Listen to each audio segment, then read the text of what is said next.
Milford Finance Committee monthly meeting, April 10th, 2013. We have a long meeting tonight, so I would like to get through the whole warrant if we can. Because next meeting is in May, and I think we could finish everything up in May. It's early May, and the town meeting is the 22nd, so we'll have time. The objective tonight is to go over all the, May 20th, all the articles.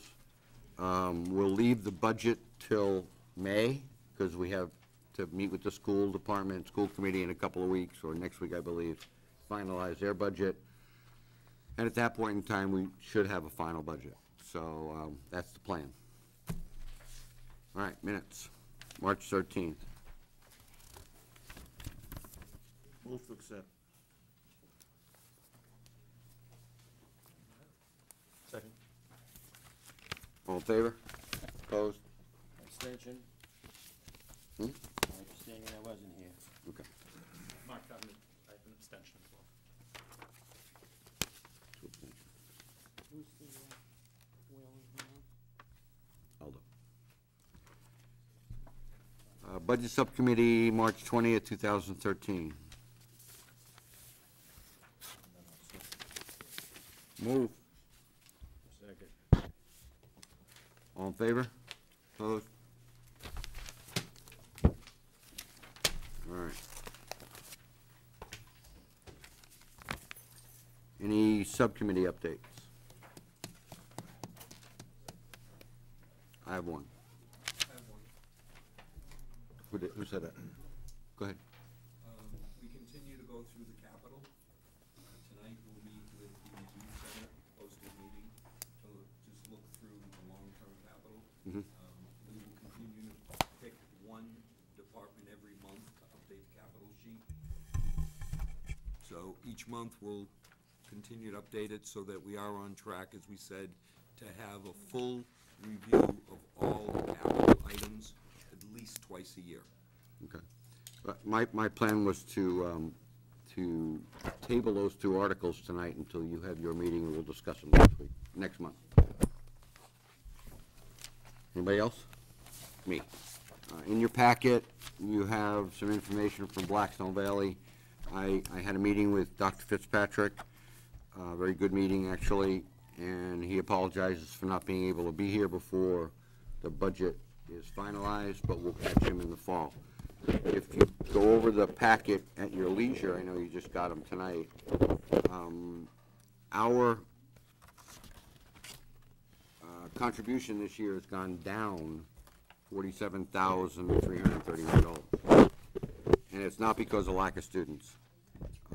We have, I believe, 124 students, 154 students registered for 2014.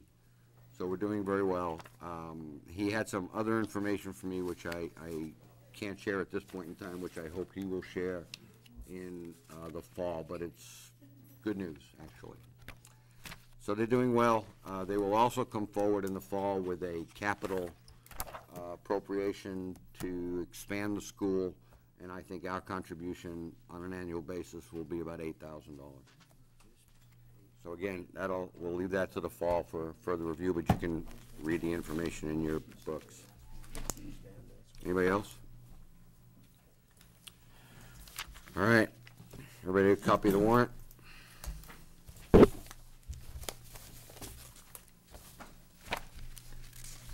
In keeping with past precedent, we have a bunch of housekeeping articles. We can go through them one at a time, or we can go through them and vote on them all at once. My preference is we vote on them all at once, and I'll read them out. So if you want to take a quick gander in your book or in your warrant, that'll be fine. First article. As long as you explain each of them. I could do that. Mark, I would request that you go through each one. Yeah, just go through it and explain Okay. them. We can vote in mass. Okay. Eliminating any that anybody has an objection to. Fine. But as long as you explain each article, I think that's sufficient. All right. First one's Article 5. Town Treasurer. This is to borrow money, issue notes, and payable with 1 year Renew any note or notes that may be given in a period of less than 1 year, in accordance with Mass General Law, Chapter 44, Section 17. Articles, any questions? Article 6, authorizes the Board of Selectmen to take charge of legal proceedings. Again, these are annual, we have to do kind of articles. Article 8. About 7. No, 7's not a housekeeping article. Oh, it is. Yeah, it is. It is, you're right, I have it on here, 7. Parking fines, parking violations, fiscal year 14, sum of money necessary to pay the costs and expenses of collecting such fines, otherwise comply with provisions of Section 28, Chapter 90 of the General Laws. Board of Selectmen. Article 8, town treasurer, tax collector to enter into compensating balance agreement or agreements for fiscal year 2014.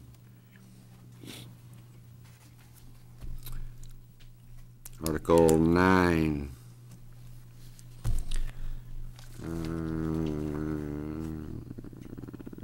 This is to use money for insurance purposes by any department that has a need. Yeah. And we'll have one of those articles tonight, by the way, or to discuss. Article 10, Board of Selectmen. This authorizes persons, boards, agencies of the town to otherwise authorized to contract on behalf of the town during the fiscal year. We're up to a 5-year agreement. We'll have one of those tonight to discuss. Article 11. Excuse me. Board of Selectmen approve additional exemption, 100% current allowed exemptions for eligible estate tax exemptions under Section 5. This is for veterans. We have this discussion every year, and it ends up being about, $750.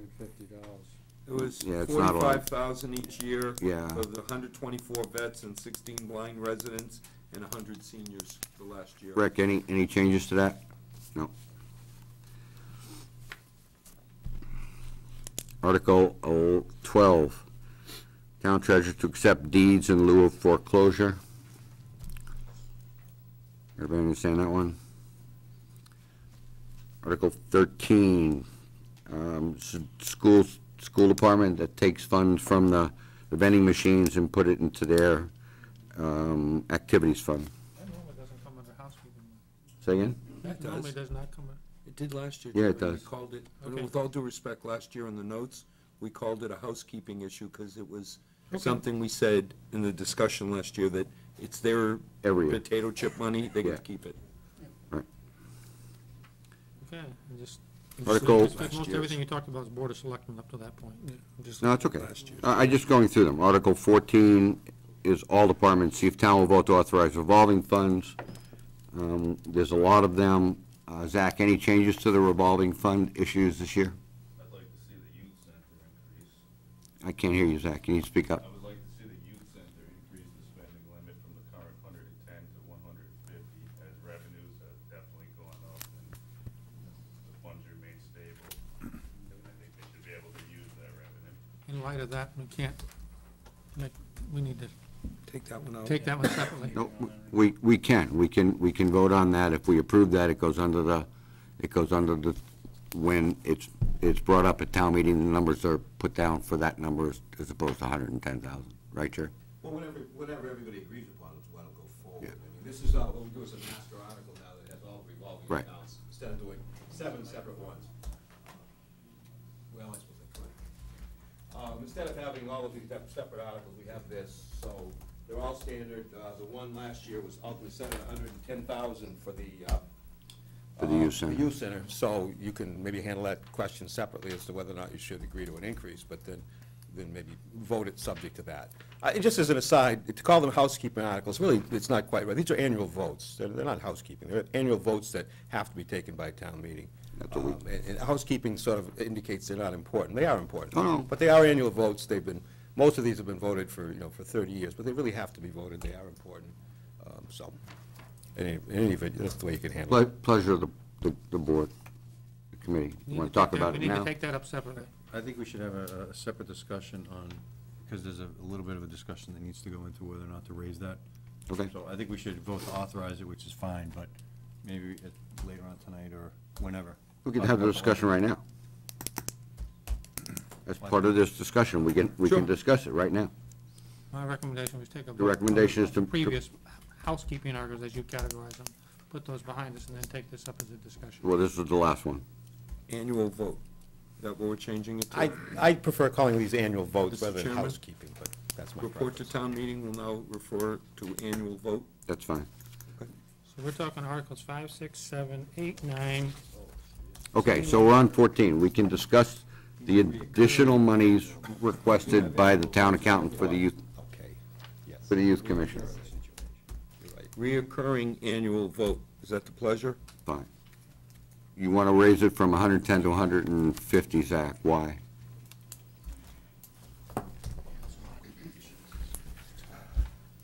Currently through March, the revenue's at $102,000. It's projected to increase. Part of their, the end of the year will be the summer camp. I project we're gonna see at least $150,000. Their fund balance is currently at $77,000. As you all know, I have to not only hold them to a spending limit, but to the extent of the fund balance. So I personally don't see why we would withhold or hold back their spending limit when the money is there. Can I ask a question? Mr. Sure. Chairman? Does that, in terms of the funds that are already there, does that take into account the United Way It does. fund? And they have in fact received that? The $30,000? Right. No, they did not. So, That They- that doesn't go to the youth commission, that goes to the general That fund. would go to the general fund, and in the event, hopefully, when we do receive it, it will go to the general fund. so that's correct? separate and apart Separate from the and apart. 70? Right. Yes. Okay. So However, 70 is they a still good, solid receive a number. month, they still receive a monthly amount from the United Way, equaling, I believe, $24,000 annually. But the 70 that you referred to is a good, solid, Yeah. sound Year to number. date. Yeah, Year to date, right? year to date, correct, yeah. Mark, Sir? are we in trouble with our spending limit with what we currently have on the books? Because you're already telling me they're gonna go over the number that's authorized. No, that's revenue, That's revenue. not expenses. Okay, but No, but that's a legitimate question. If- Sure it If is. their revenue's gonna go up, do they have enough expense money to cover it? Currently, they've spent $70,000, so they're gonna exceed that number before we get to the end of the year? 110. Sure. They won't, because I will not allow it. Okay. That's, yeah, that's what. Okay, That's so what my let- point is, so the what- semantics are, they're gonna- gonna raise enough money that they're gonna need to spend more than 110,000. Correct. Or they could if they had the authority. Correct. We're not in the business of building up a fund balance. If the money's there, they should be able to use So it. we need to do something this year also. Not necessarily, but we could if we wanted to, Okay. yes. We could wait till town meeting. But Zach, if they're putting through programs and they're covering them, then if we don't give them the money, let's say they raised 150. So If we don't give them 150, how would they keep their, wouldn't they have to cut the programs? If we're giving them 40 grand less than they're bringing in, does that not mean they'll cut the programs? We're not, by what you are saying, the money remains in the revolving fund, so if what your point is, we're not allowing them to spend it, so it remains in the fund. It doesn't Right. get close to the general fund or anything. But if you don't allow them to spend it, I guess what I'm trying to understand is, they've set through a plan that apparently is working, that they're Correct. breaking even. Correct. If they bring in $150,000 worth of revenue in their plans, does that not mean we expect that it would cost us $150,000? That's what it should mean, correct, yes. So if we tell them, I'm sorry, we're only giving the Utes 110, then they're gonna have to cut programs, but that wasn't our intention. We wanted them to break even, You're not exactly to right. cut programs. So Jerry's right. we've only authorized them to expend 110.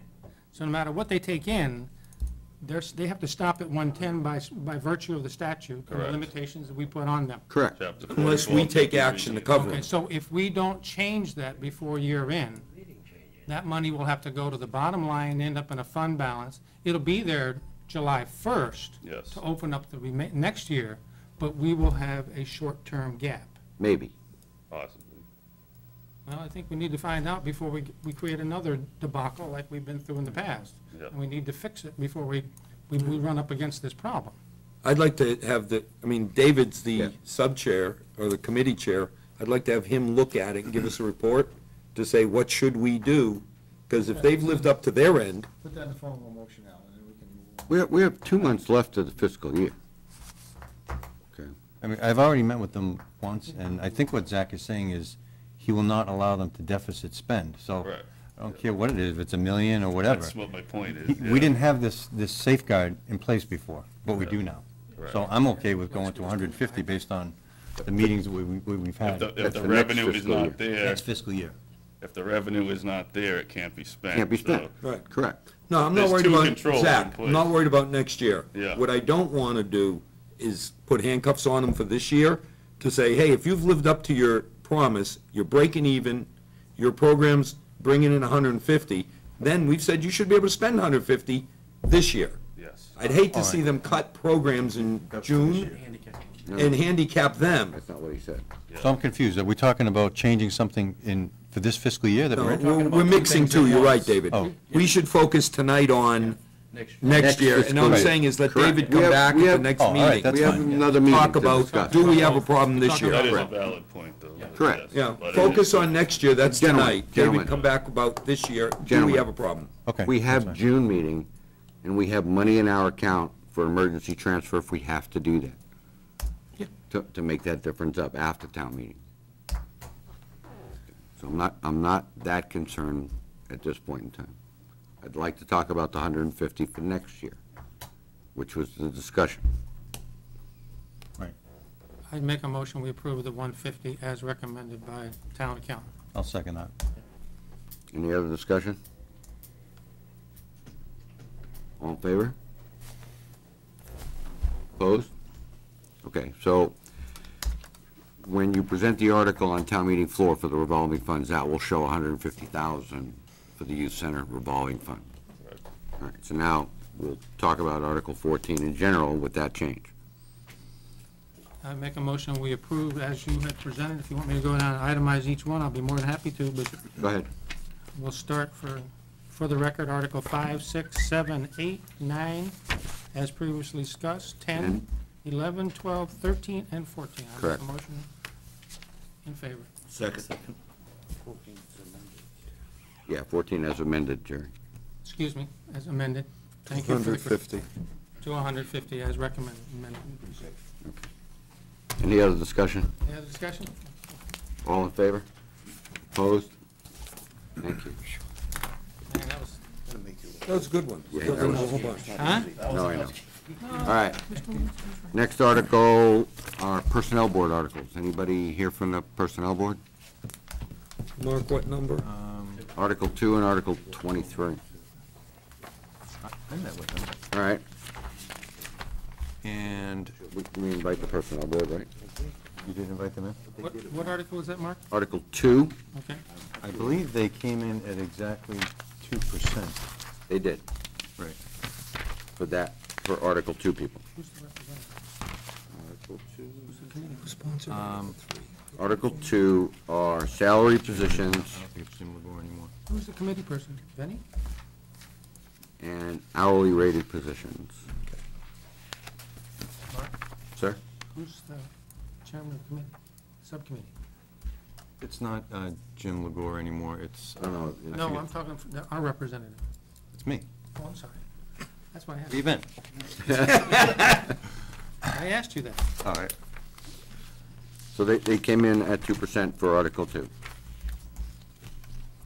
Then that's what we expected them to That's do, what, right? that was the guideline. The motion should be to approve it. That's right. Second. Hold on, we got to, Paul? It was 2% for Article 2, but 1% for miscellaneous positions and the hourly non-rated positions. And board clerks. In election laws. Was it non-hourly rated? 2% was only for the hourly rated positions Yeah. and hourly, hourly non-rated positions. Excuse me, wrong one, salary and hourly rated positions. Okay, so the, So the people under A through and D, B. through D.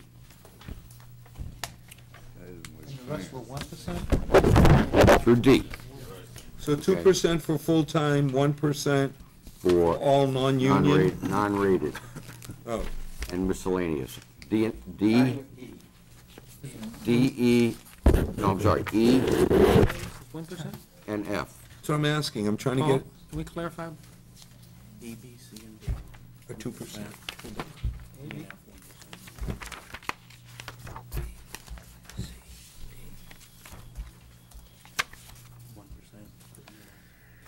E and F. Does that include elected? Who's elected? Okay, so back to the motion on the floor? We didn't have a motion, but I'll Do make a motion. we know what it's gonna we- cost us, Mark? No. No, I did make a motion to approve. Zach, you have any idea? We have a motion. What does it matter? Total cost, within the, Just curious, we We'll get it for you. posted it last year. He'll get it for you. do we know what the total cost? I don't have it at this time, I can, though. We can get that information and put it in the, Just, The Zach, report. just give I me made the motion. the number. okay. Jerry, I'm sorry. Jerry what was made the motion. Motion was approved as the 2% as recommended by the board. For Article 2. Article 2, and the 1% for the non. Any second? Second. Aldo seconded it, okay. Well, any other discussion? All in favor? Opposed? Mark, please let it Sir? be known that I abstained from Okay. Article 2. All right, you have to recuse yourself, Willie. 23. Article 23. Town will vote to amend Section 513 Milford Personnel Bylaws by addition of following. Longevity pay shall also be granted to eligible personnel in the following positions based upon cumulative Mark, years excuse me. of service in Article 2 Point positions. of order, Point Mr. of Chairman. order. Sir? I have to abstain also. Okay. His vote shouldn't count. I just realized that. You're actually supposed to recuse yourself and not I take, can't make the motion. not take I part. can't make the motion. leave the discussion. He made the motion, I and know. he should not be involved. That's right. Right. So we have to, Yeah, I probably need to check with Jerry Moody and see if that's a violation. He's voting on the raise for his wife. Shouldn't he My recuse wife's a himself? My wife's a, Not vote on raises for your wife, no. so I can't. So you don't vote on Article 2. Right. So I will make the motion in place of I didn't Jerry. realize she was Okay. getting a raise. Bob, We'll just pretend that that didn't you happen. can't vote either, can you? Right. So I don't people think we that have to can't pull out vote, the Robert's Rules of Order for You that. can't vote? Dave's making a, gentlemen, ladies. Dave's making the motion in lieu of Jerry. Jerry can't vote, Will can't vote, and Bob can't vote. My daughter's school. Should I Ah, recuse yeah. myself? Yeah, why, well, you might as well, recuse yourself. Recuse yourself. Separate You issue. can't discuss this. Oh, that doesn't count her. No. I vote. You just show an abstention. Yep. This is why I don't work in town. All right, so there's a motion on the floor by David, seconded by Aldo. All in favor? 2, 3, 4, 5, 6, 7. 7 in favor, none opposed, 3 abstained. Okay, Article 23. Longevity, cumulative years article, $350 per year for years 10 to 14, $450 per year for years 15 to 19, $650 per year for years 20 thereafter. They list the salaried positions and the hourly rated positions that this takes effect. Deputy Police Chief, Town Engineer, Director of Sewer Operations, Health Agent, Park Recs Administrator, Senior Center Director, Police Lieutenant, Town Planner, Assessor Administrator, Building Commissioner, Community Development Director, and Assistant Town Council. The hourly rated positions, Director Youth Commission, Inspector Plumbing Gas, Health Inspector, Assistant Zoning Enforcement Officer, full-time, Junior Building Custodian, Animal Control Officer, Inspector Wiring, Lister Data Collector, Senior Building Custodian, and Planning Assistant.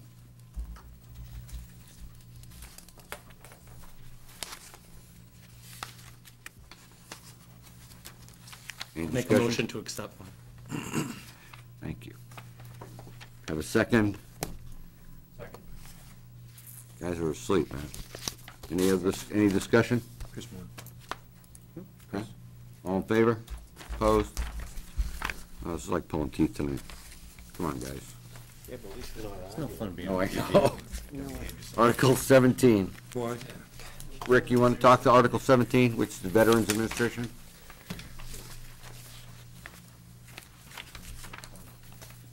See if town will vote to raise and appropriate available funds, some money in the amount of $75,000, said sum to be added to the Veterans Department fiscal year 2013 budget.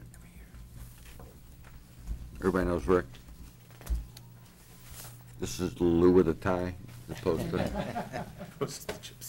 We have to get him a jumpsuit.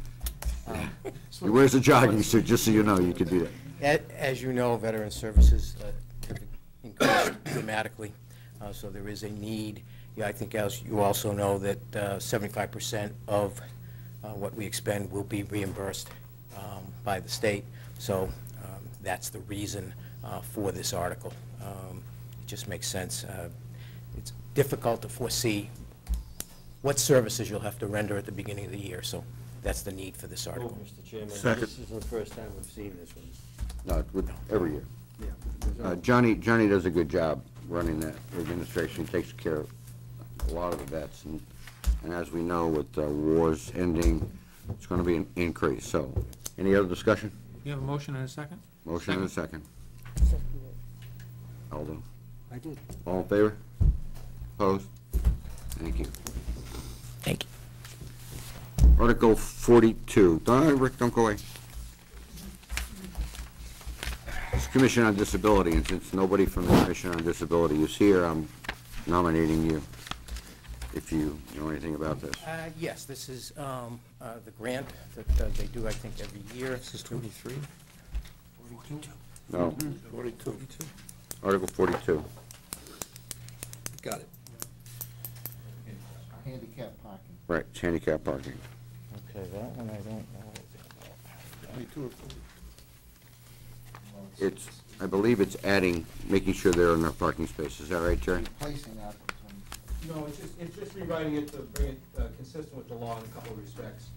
And also to make it clear, frankly, that there's no people aren't allowed to stand in any Yeah. places, which has been occasional problems with police department. But they've just tweaked it in a number of respects to make it consistent with amendments to the law. Move favorable motion, Mr. Chairman. All those second. Any other discussion? Should this be All in referred to the favor? sponsor? Say again? Shouldn't this be referred to the sponsor? Or are we just gonna We, support we it? could vote on it. Okay, I'm in favor, just, Good. go. All in favor? Then raise your hand. Right. All opposed? Thank you. There should not be cameras allowed at this meeting. All right, Rick, you can, Now I can leave Jerry? for now. Now you can escape. Article 15. Yeah, Article 15. See if town will vote to raise money to continue to review the Milford Water Company rate increase case and for witness expert services in relation thereto. Yes, thank you, Mr. Chairman. As you recall, at the last town meeting, we put up $35,000 towards this, and this is to help us with experts going forward in the rate increase rate case, which is going forward great guns, and they're seeking, of course, as we all know, an 83% increase. We've been going through extensive discovery for the past 3 or 4 months, filing pre-filed testimony by our experts, which has been done. The hearings actually start in a week and a half. The hearings will go on for a while. Then there'll be briefs filed, and there'll be a decision sometime in the summer. And, you know, they're spending, the water company, as they have a right to do, is spending some $400,000 of our money to take a revenue deficiency of something in terms of $3 million of our money. So we may end up spending something in terms of $60,000 to $70,000 to defend this case, but it's the biggest one we've ever seen, and it's very important. There's some very difficult issues. So my estimate is we need about $30,000 more to complete this. I'm hoping we can do that within that. So that's what we're seeking, and I hope you'll support that. Move, Mr. Chair. Second. Any discussion? Quick question, do you think the 30 will be the end of it? I can't be certain, but I think so. I think so. I mean, you know, based on what I've incurred to now, what's outstanding. 30. 30 more. So we did 35, did 35 last time. I'm figuring 30 more should be able to do it. 65 total. Any other discussion? All in favor? Opposed? Thank you. Article 31, we will leave till the end of the meeting in executive session.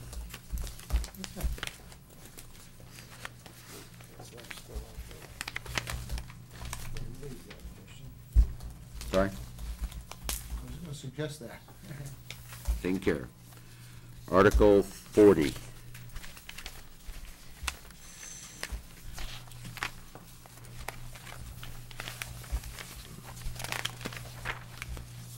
Article 40.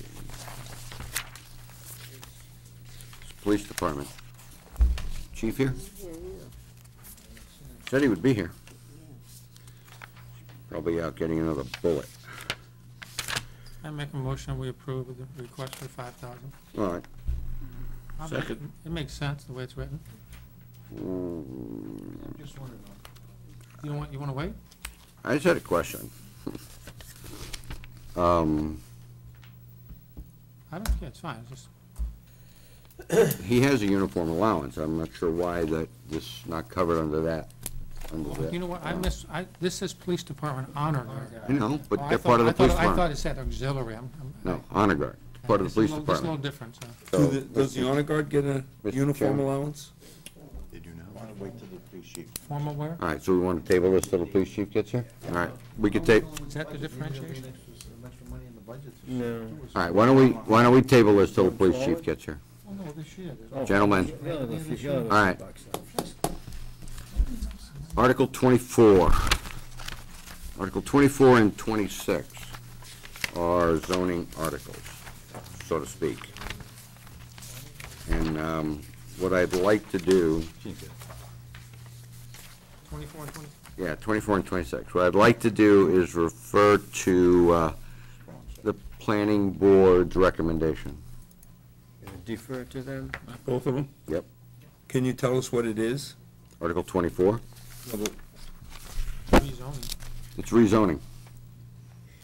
You want to defer to theirs? I want to defer to their, That's fine. So this is all taking Recommendation. residential land and moving it to commercial? yeah, No, I just want to know what I'm voting on. that's what it is.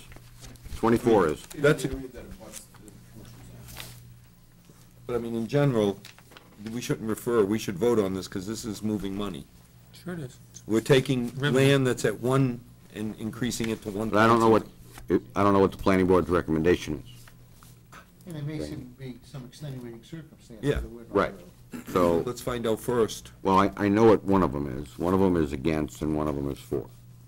Article 24, the planning board voted 4-1 against, and Article 26, they voted for. We ask them to find out why I'm before okay we with vote? I'm okay okay with with the that. chairman's recommendation. Refer it to the planning.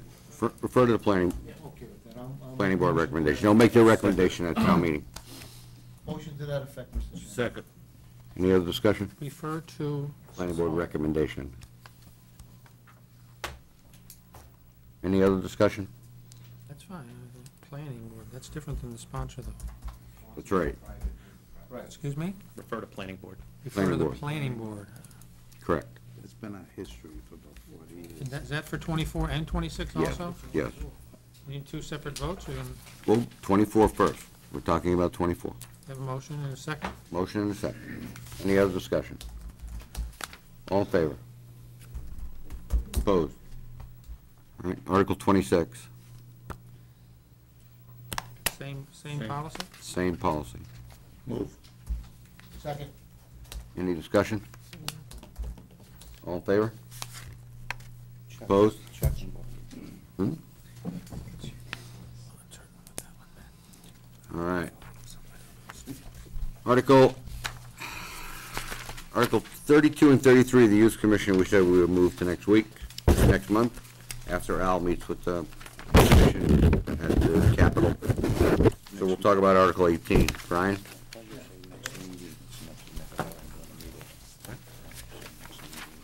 I said next meeting. I meant next meeting. Article 18. Yeah, thank you, Mr. Chairman. Did everyone get a copy of John Erickson's report? Got it tonight. Okay. I haven't seen Should be in your packet, no? Nobody got it? it. Is it in the package? Anybody else see it? I didn't get it either. I just got it tonight.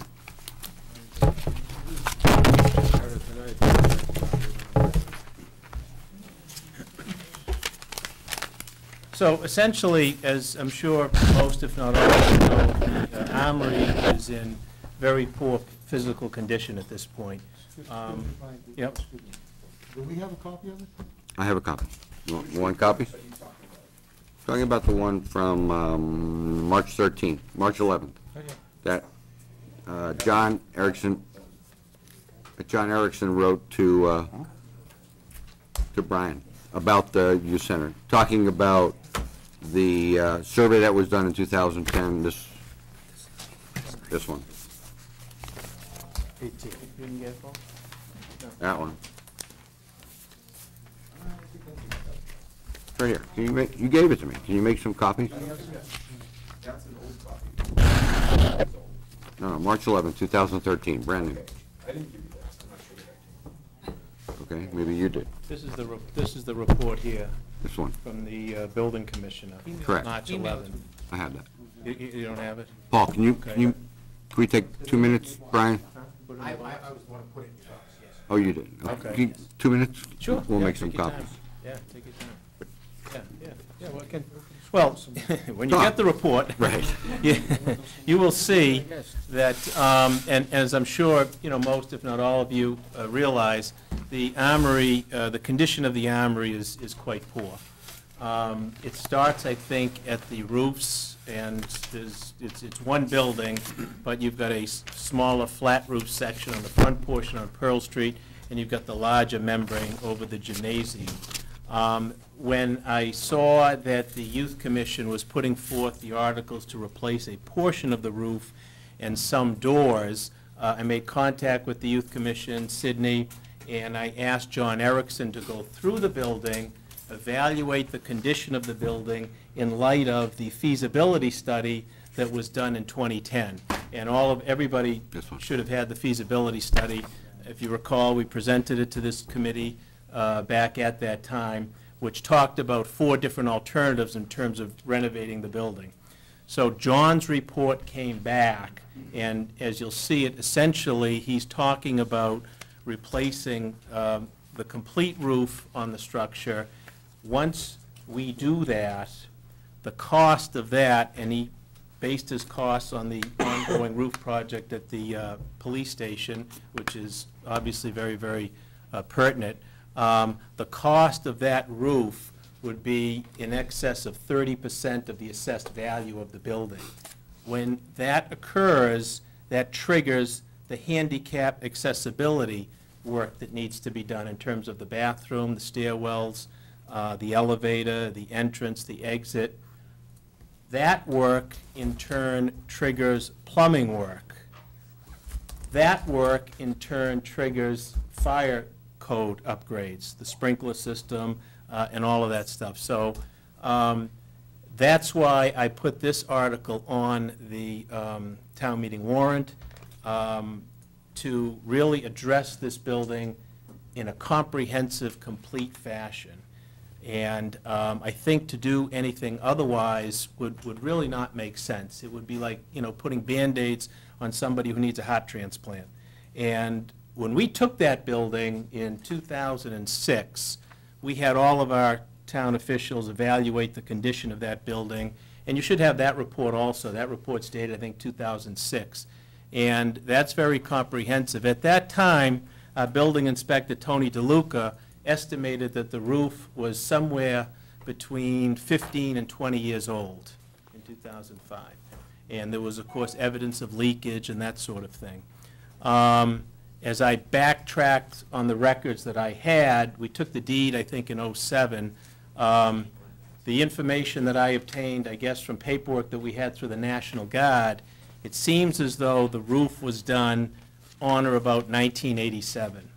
So that roof has been there for quite some time. We think it's clearly outlived its usefulness, and it's not only the roof, it's the connecting drainage, the pipes, all of that sort of thing. So, to me, I think it really makes sense to get funds, you know, to have some architectural pre-bid plans drawn, work a budget, and look to start this renovation project in the fall. You know, when we took this building, you know, the estimate was you know, again, in '06 or '07, the estimate was we're going to have to be spending about $500,000 to 1.8 million based upon the amount of work and repairs that need to be done. And up until this point, it's been very, very minimal, as everybody knows. And it's really the time to do this project, I think, comprehensively, do it well, get the continuity of construction through a single architect, a single contractor, and get this building up to the condition that all of our other municipal buildings are in. So that's the purpose of the article. And the Youth Commission, if the town meeting would act favorably on the architect article, obviously the Youth Commission would be passing over the article for the portion of the roof and the doors. So that's where we're at. I just have a couple questions. The report that this report, the comprehensive report, Which one? The feasibility study? Yeah, the feasibility study. Okay. had anywhere from $4.5 million to $2.5 million worth of renovation back in 2010. Well, what you had was different schemes. Yeah. So the Youth Commission adopted Scheme B, which the total project cost at that time was $2.4 million. So Okay. that's the scheme that the Youth Commission would be going forward under. So under, you know, at 8% a year under today's rules, I think, or next year, we'd be around, what, almost $3 million. It could be, it could be. So my question really is, But are we premature in doing this when, in fact, 2 years from now, we're gonna have an empty building across the street that, in fact, could be used by the youth center? That has all of the facilities that they would need, a gym, a cafeteria, plenty of room space, that we've done a lot of work on. I mean, we spent a lot of money on Middle School East. the Middle School East problem that's going to develop is totally separate from the youth center. That's a direct result of the Woodland project. The town at some point is going to have to deal with Middle School East, but right now, you know, we have an active youth center. It's going almost 24/7. There's kids in there, there's members of the community, there's all kinds of groups going on. The work needs to be done in that building now. To someday say that the youth center might go to Middle School East, it's just not practical to deal with what's going on today. Well, I mean, when I met with them and when we talked about this, we want to keep the kids safe. Absolutely. We have no problem about doing that, and the discussion at that time was that the flat roof needed to be replaced. And we said we would do the flat roof and replace the flat roof. And yes, it's a Band-Aid, I don't disagree with you. The question is, do we want to sit here now and spend $300,000 and next fall authorize $2.5–3 million worth of long-term debt when we do have a building that's coming offline that could be used? And so my question is, do we spend a couple $100,000 now and fix the roof and make the kids safe and wait to see what happens with Middle School East? And if nothing happens with Middle School East and we can't move the youth center over there and not spend $2 or $3 million on a building, because we've already spent a lot of money on Stacy, and it's a good building, I mean, Middle School East, and it's a good building. So, I mean, that would be my recommendation at this point in time, is to wait and see, spend what we have to spend to keep the kids safe. I don't have any problem with that, and I'm sure this board doesn't, and then go from there. Yeah, I really don't think that, you know, that's a real feasible solution. Middle School East has its own different situation going on. The big argument that everyone made that, you know, spurred the Woodland project was that Middle School East is not suited for kids. There's no area out there for the kids to be. The design of the building is a bunch of individual classrooms where the youth center is much more conducive to what goes on right now. The fact of the matter is, you know, the town is committed to the Armory, and we have that building, and I think if at some point in the future, and we don't know if that's going to be 2 years, 3 years, 4 years, whatever, if everything were to move over in Middle School East, then we would have the same problem with the existing Armory. The program works there, the facility works there. We knew when we got the building for $1 from the state that this day was going to come.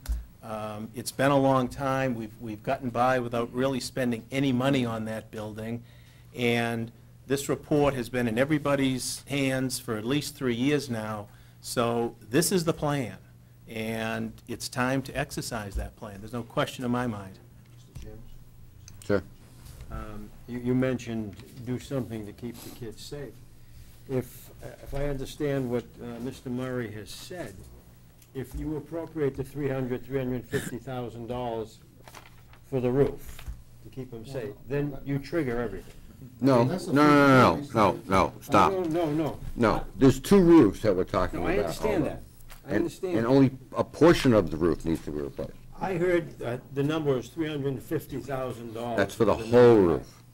And I've heard, in fact, I believe Mr. Murray may well have said it on a local radio show, that you do both roofs. There are 2 roofs there, and they both need to be fixed. Did I misunderstand that? They really do. There's no question about it. One is worse than the other.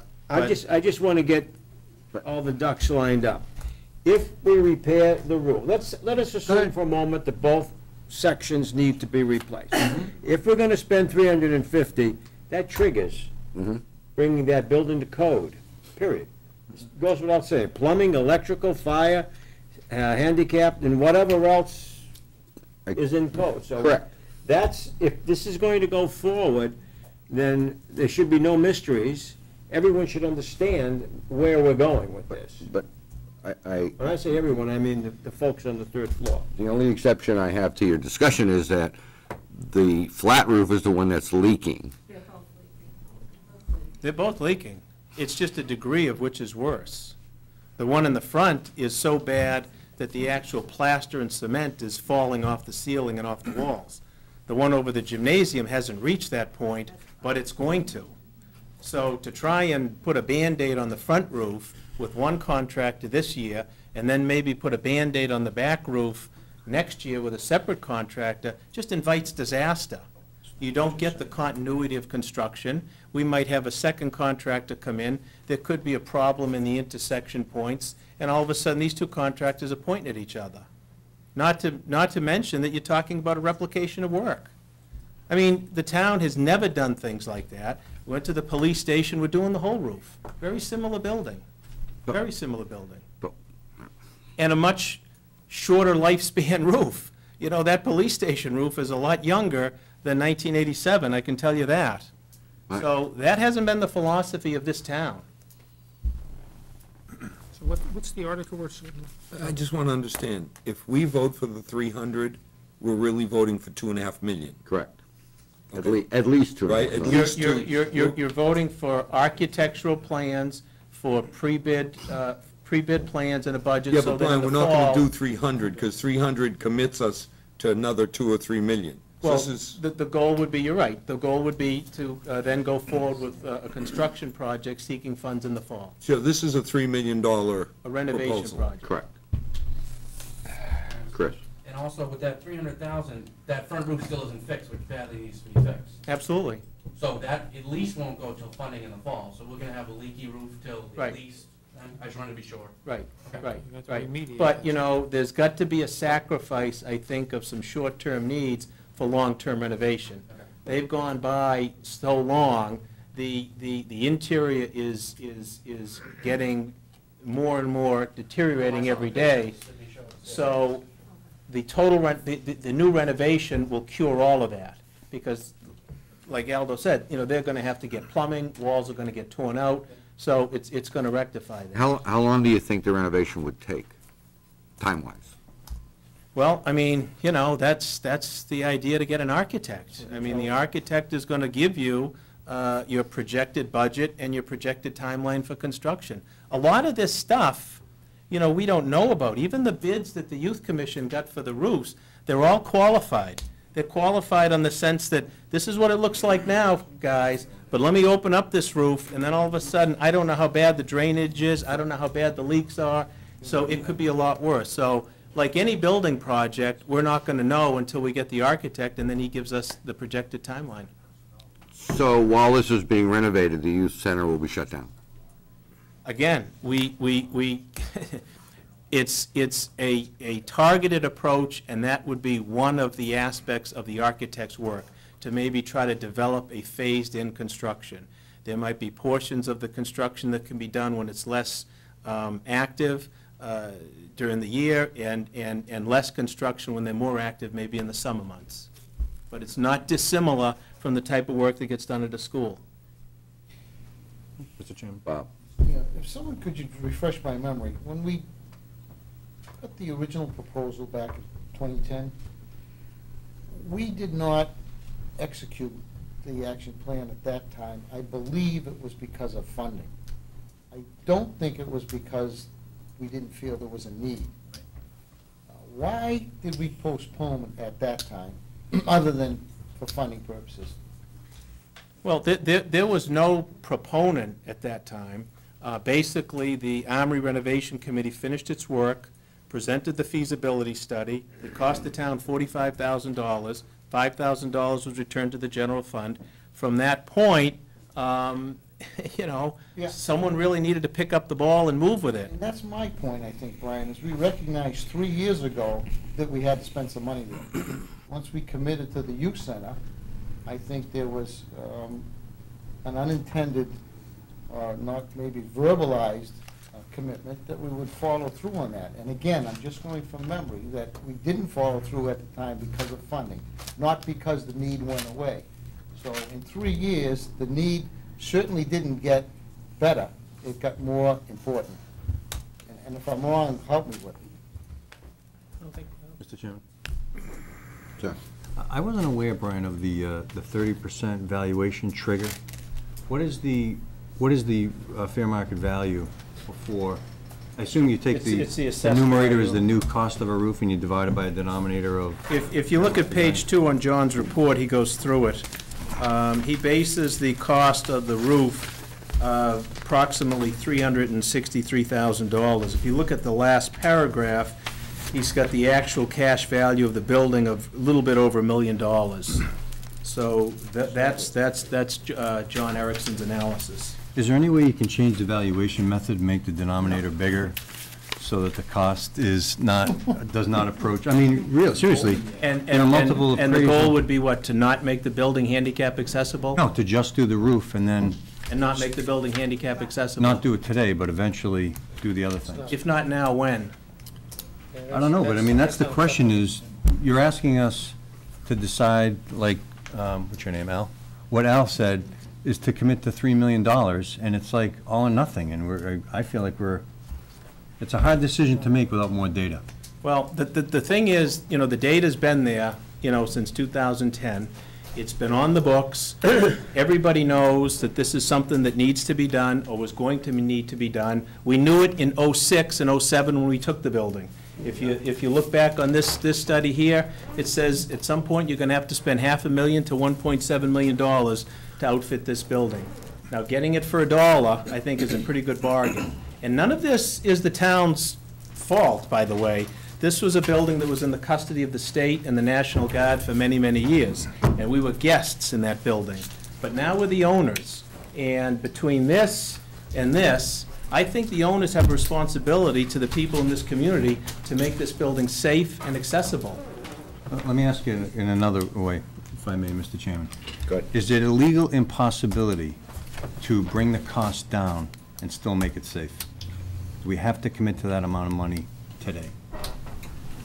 The only article that we're looking to get right now is architectural money, and that process will answer, I think, some of these questions that are being tossed out there, similar to the Woodland project. You really got to go step by step on this. The first step, you know, as per the feasibility study, would be to get the architectural pre-bid plans. Mr. Chairman, I was just going to say that whether regardless of how we got here, we got it for $1. I mean, there's kids in there, whether it's 3 years down the road, and there's no reason why we don't have something handicapped accessible if it's going to be used in the future. I believe it is. I think that, I know it's a dollar amount that we all have to take very seriously and what it's leading to, but right now it's the architecture, to get the drawings to know exactly what we're doing, and I don't think at this day and age you can go around that. I mean, I think that This needs to get done. We have it, we own it, whether we should or we shouldn't have gotten it for $1. That argument's long over. That fight had happened, we own it, these folks have been running it. We gotta bring it up to date here. Bill? Yeah, Mr. Chairman. Brian, in terms of the funding for the architectural study, what dollar amount is that? I just want to wrap my... What I did was, Phil, I basically looked at this, and they had 200,000 as projected architectural fees. I just extrapolated, like Mark had indicated, 8%, 4 years, the number came up to 265,000. You know, architectural money is what you appropriated. So, I mean, if we were to appropriate 200,000, for example, it's just going to limit the scope of the drawings at that point, and then more might be needed on the back end of the project. Conversely, if you don't spend the 300,000, it can be wrapped in towards the further development of the project. Yeah, I'm just looking for some element of compromise, because I think the committee in spirit is for the youth center. I think what is uncomfortable is funding some 300,000 without getting some nod from town meeting. Because basically, we're saying by committing to the 300,000, we're committing to the project, and we haven't even had that process. Well, ultimately, you know, town meeting is going to make the decision. Right, but then we've already had $300,000 to do something. Not yet. Not yet, you gotta go to town meeting. Town meeting says no on the 300, then you don't go. Yes, you already invested 300. Call on. Mr. Chairman? 1 minute, Amy. You finished? In 1 second, Amy. My problem right now in committing to the 300,000 is the $3.5 million, and how we're gonna deal with that on the long-term debt schedule. And we haven't even looked at that. Same way we do every other time. So we have a $45 million, $50 million school we have to put on the debt schedule. And we gotta figure out if we can put $3.5 million or $4 million added to that debt schedule and make it all work. And, I don't know that answer off the top of my head. That's my problem. And I'm not asking for that answer, nor do I think that we'd be looking for that number that you mentioned totally as a long-term payment. But what I am saying is to delay it is not going to make the problems of the youth center go away. It's only going to get worse and worse, and it's going to cost more and more. And if Woodland is a problem with the town right now, and it hasn't even gone in beyond the design stage, the next 2, 3, 4 years, it's going to paralyze the town. No, I didn't say that. So this project needs to go forward. I didn't say that. What I said was, we haven't looked at the long-term debt schedule with an additional $3 to $4 million added to the $22 million that we have to, or we believe we're going to have to do for Woodland. I didn't say it wouldn't work. I just said we haven't looked at it, and we need to do that. If we commit to the 300,000 today, and you come to us in the fall, and we can't make it work, what do? You have architectural drawings. That we can put out when? For a renovation of the building in accordance with the building, handicap, and fire codes that can be bid out whenever the town feels comfortable. But in the meantime, you know, the work that would be done in conjunction with the architect is that debt analysis review, and also looking at free cash and excess levy. So there's more than one funding source, and it's not 4 million, Mark. I mean, you know, again, the source that they looked at was 2.4 million. Wait, can I, please? Al? I think realistically, whether it's 2 or 3 million, is not a $300,000. We're gonna vote for a couple $1 million project. If the selectmen are coming forward saying, this is the most important thing to spend our money on, then we all understand that come the fall, there's gonna be millions behind it, and depending on, hint Aldo, 45 million, depending on what the school comes in at, if it comes in at 55 and we cover this, that may be it for a long time. So, you know, again, this is gonna happen someday. And Mike, Let me just, please, if the selectmen are coming forward saying, we're not gonna bring new buildings, new fields, new dogs, new cats, until we can afford it, and that's okay.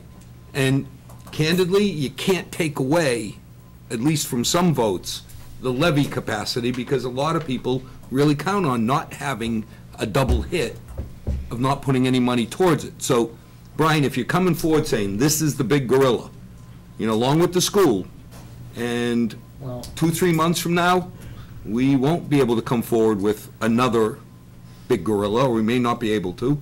That's a whole different story. But this just can't be us thinking we're funding 300. We're not going to throw away $300,000 of drawings. If we go for this, we're going to go all the way. Bill? Yeah, Mr. Chairman, Brian, what I was getting to is there's some type of limited scope architectural study, because again, by approving the 300,000, I know it goes to town meeting, but it's an implied approval of the entire project, because other than that, we're wasting 300,000. Isn't there some, again, it's a limited scope, just to give us a sense for what the cost would be without going to full-blown drawings? Because if you go to full-blown drawings, It's it, 2010. The first step on any construction project is a feasibility study. We did that. Get that updated. Well, we did the feasibility study. So the Youth Commission, they've looked at the scheme that they think makes the most sense. The analysis is in here as to how to do it and incorporate it and make it code compliant and make it safe and inviting to all of our residents. The next step is architectural drawings for pre-bid plans. I don't know what other steps in between. I've never seen this stuff. You understand the concern of this committee. If we do this architectural study and we get to the fall and we can't fit it into the debt schedule for 2 years, let's say, for argument's sake, the kids are not safe for 2 years. And the concern here is the kids need to be safe. So how do we manage both, is my question. First of all, the roof itself is not a safety issue. The lack of handicap accessibility and fire code is the safety issue. Sooner is better. So the kids, if you want to use that definition of safe, the kids and the employees and the parents that go in there have not been safe since 2007. That's the plain truth, okay? Now, the worst thing that's going to happen with the roof is the walls are going to continue to fall off, and maybe Sydney's going to get some water on his shirt, okay? So that's not so much a safety issue. The safety is the handicap accessibility and the lack of fire code. And that's what we're looking to rectify in a comprehensive manner, as well as tighten the building envelope. It's as simple as that. This, I understand, nobody wants to spend money, and we're not looking here to spend money, but this is a repair project. It's not a brand-new thing, not a brand-new shiny thing that we're going out and buying. This is a repair project that was thrust upon us, and we have made ends meet for as long as we can possibly make ends meet by selling cupcakes and having fundraisers and getting people in there to paint, and, you name it. They've done everything but, put together, rubber bands and paper clips to keep that place together. Now is the time for the town to step forward and do the right thing and bring this building up to the same level of quality that all of our other town buildings are there. And the only way I know how to do anything like that is step by step. And the first step is the architectural drawings. A lot of things can happen in the fall. The architect might come back and say, look, we don't think you can do this. Or the architect might come back and say, look, this thing is too high, you can do this thing for $1 million. I don't know. I would just like to make one comment. Excuse me, You said I could talk. when I call on you, I have a committee to deal with first. You'll get your turn, Amy, I told you. Bob? Thank you, Mr. Chairman. I generally have a conservative bent when it comes to expenditures of the town, but I don't know how anyone reading the first paragraph of Mr. Erickson's letter could not commit to the 300,000. I'm reading extension cords are being used in place of permanent wiring, which is a dangerous practice. Roof drains and floor drains are inadequate or impaired as the basement fills with at least several inches of water during heavy storms. How can you not do this work? How can you not do it? You have to at this point, you've been notified. But I think we need to be concerned is, what else is on the radar screen? When we were talking about the schools, we were talking about fixing the youth center. What else is on our radar screen that 6, 8, 10 months from now, another worthwhile cause is going to be 5, 8, 9 million? That's my concern. That's my biggest issue, to say, Mr. Selectman, if you tell us, this is it. Yeah. This is, now, if a roof blows off or an emergency, That's a different game. But if they're saying this is it, we can fit in And whether it's 2 or 3 million, when you're in for 300 grand, you're in for 2 million. But, and not to Bobby, dispute what I the just don't want to find out next month, oh, by the way, there's another $3 million, and we got to take away the tax Right. help we're giving with levy. Agreed. That bothers me. We're still not at a point in the economy where I feel comfortable that people are happy and making, their ends meet easily. So if Brian's coming in saying, this is it, see you next year, or 2 years from now, well, then you're in. You can't not do something like this. We got the building. And I am a little disappointed to hear that the plan, that I thought there was a handshake between the school committee and the selectmen, that once the Woodland School was completed, that we would exit the Armory and go over to middle school east. I thought that was. I don't know where that came from. No one ever communicated that to me. That's the first I've heard of it. No way, no how. No one has talked to me about anything as impractical and long range as that. But Brian, with all due respect, does it matter? We are here. Whatever was said 5 years ago, whether that was an agreement or not. It was not an agreement. No, but Brian, I whether don't it was or know where it not, comes from. Gentlemen, the building's falling apart. We There's gotta no deal with question it. about it. Gentlemen. Absolutely. We just gotta deal with it. Gentlemen. Amy. Thank you, Mr. Chairman. I just want to make one comment about when we were able to purchase the Armory for $1, when Marie Parenti came in and did all that work. There's also, part of that agreement is if the building has to be used as a municipal building. It can't stay dormant, it can't stay empty, and if it does, it gets turned right back over to the state. So that's another thing to think about, to exit one building to go into another. You have a building valued at $1 million that we bought for $1. And then another portion of that leaving the building. We've had some very generous companies in town. Consigli's donated the windows. So that's another part of the $2.4 million that's already done. So some of the stuff in here, we've been piecemealing and working towards. We also had the power plant in Milford. Mike Murphy had a big part of that. He got the new boiler system donated. So we have a lot of assets that have already been fixed and updated in the Armory that value $250,000. So I just wanted to make that clear too. So exiting one building to keep another one, so there is an issue. Mr. Chairman? Sure. I am the subcommittee chair, and I am in favor, I want to see them be extremely successful. However, to Al's point, I think we're all hoping we can do this. I think we just need to see the long-term debt schedule, just to see what everything is on there again. It's been a while since we've looked at it. If Barbara can update that with Paul and put some projections on there, I would feel more comfortable in tabling this so that we can talk about it next time. We did a long-term debt projection when we did the long-term capital. We can review that and try and fit in $3 million number and see what that does to the long-term, to the stabilization account and how it's going to recover or not.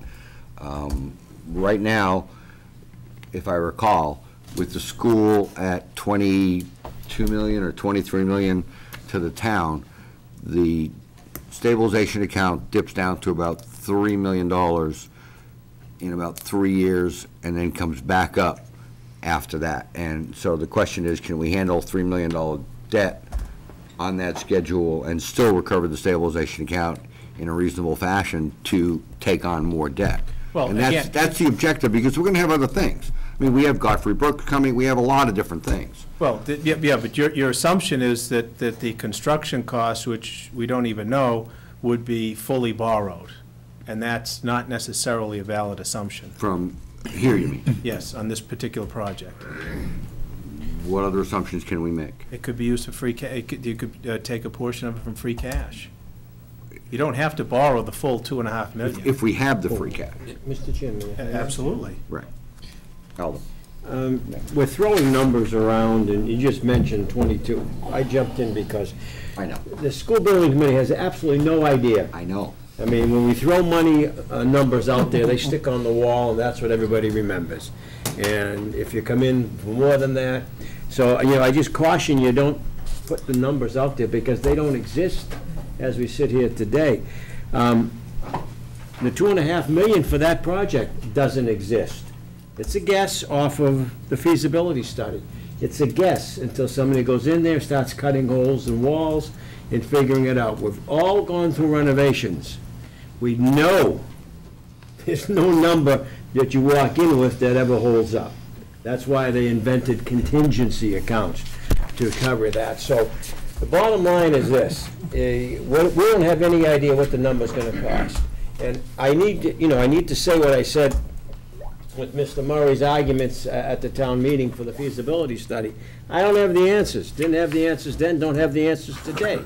And the only way we're gonna get the answers is if somebody does some kind of research and tells us what the number is.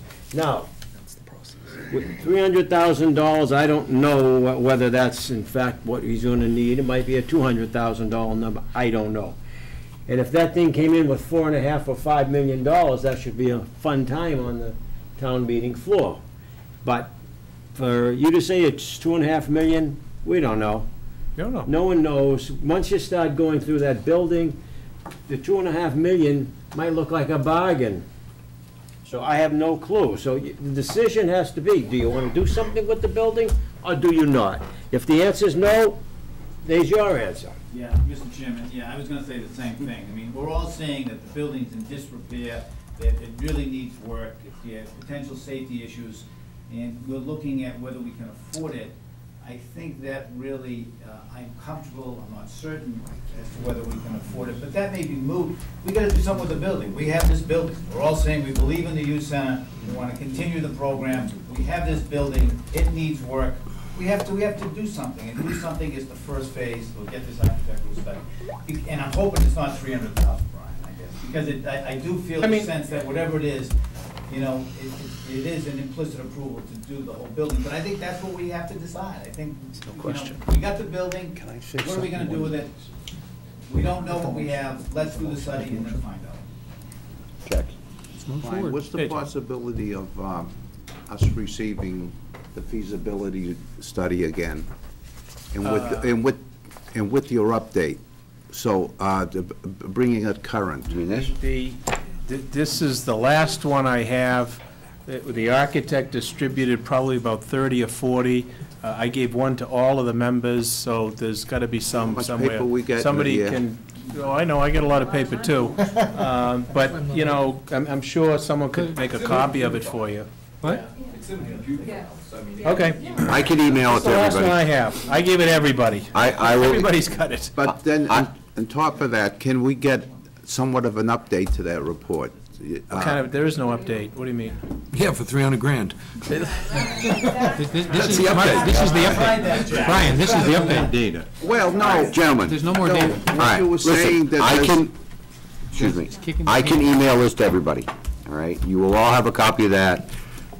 You'll all have a copy of John's report, and I think that's the latest and the greatest stuff at That's this it, point in sure. time. As I was saying, maybe there's something additional to that report you'd like to include. Like, I don't recall reading it, but, you know, you were saying there's water leaking into the cellar and all that stuff. It's in John's report. That's the updated So report. this, Right. we can consider this the updated report to Absolutely. the feasibility. Absolutely, Okay, yeah. now And we this know is- exactly where we stand, so. Exactly, yes. So if we get the feasibility report copied, and we have this, we'll be totally up to date. And then Absolutely. we can be talking better on this matter. Absolutely. Let's put it on Al, the floor. amen. Basic. We know we have to take care of the kids. How we got here, I don't care. We are where we are.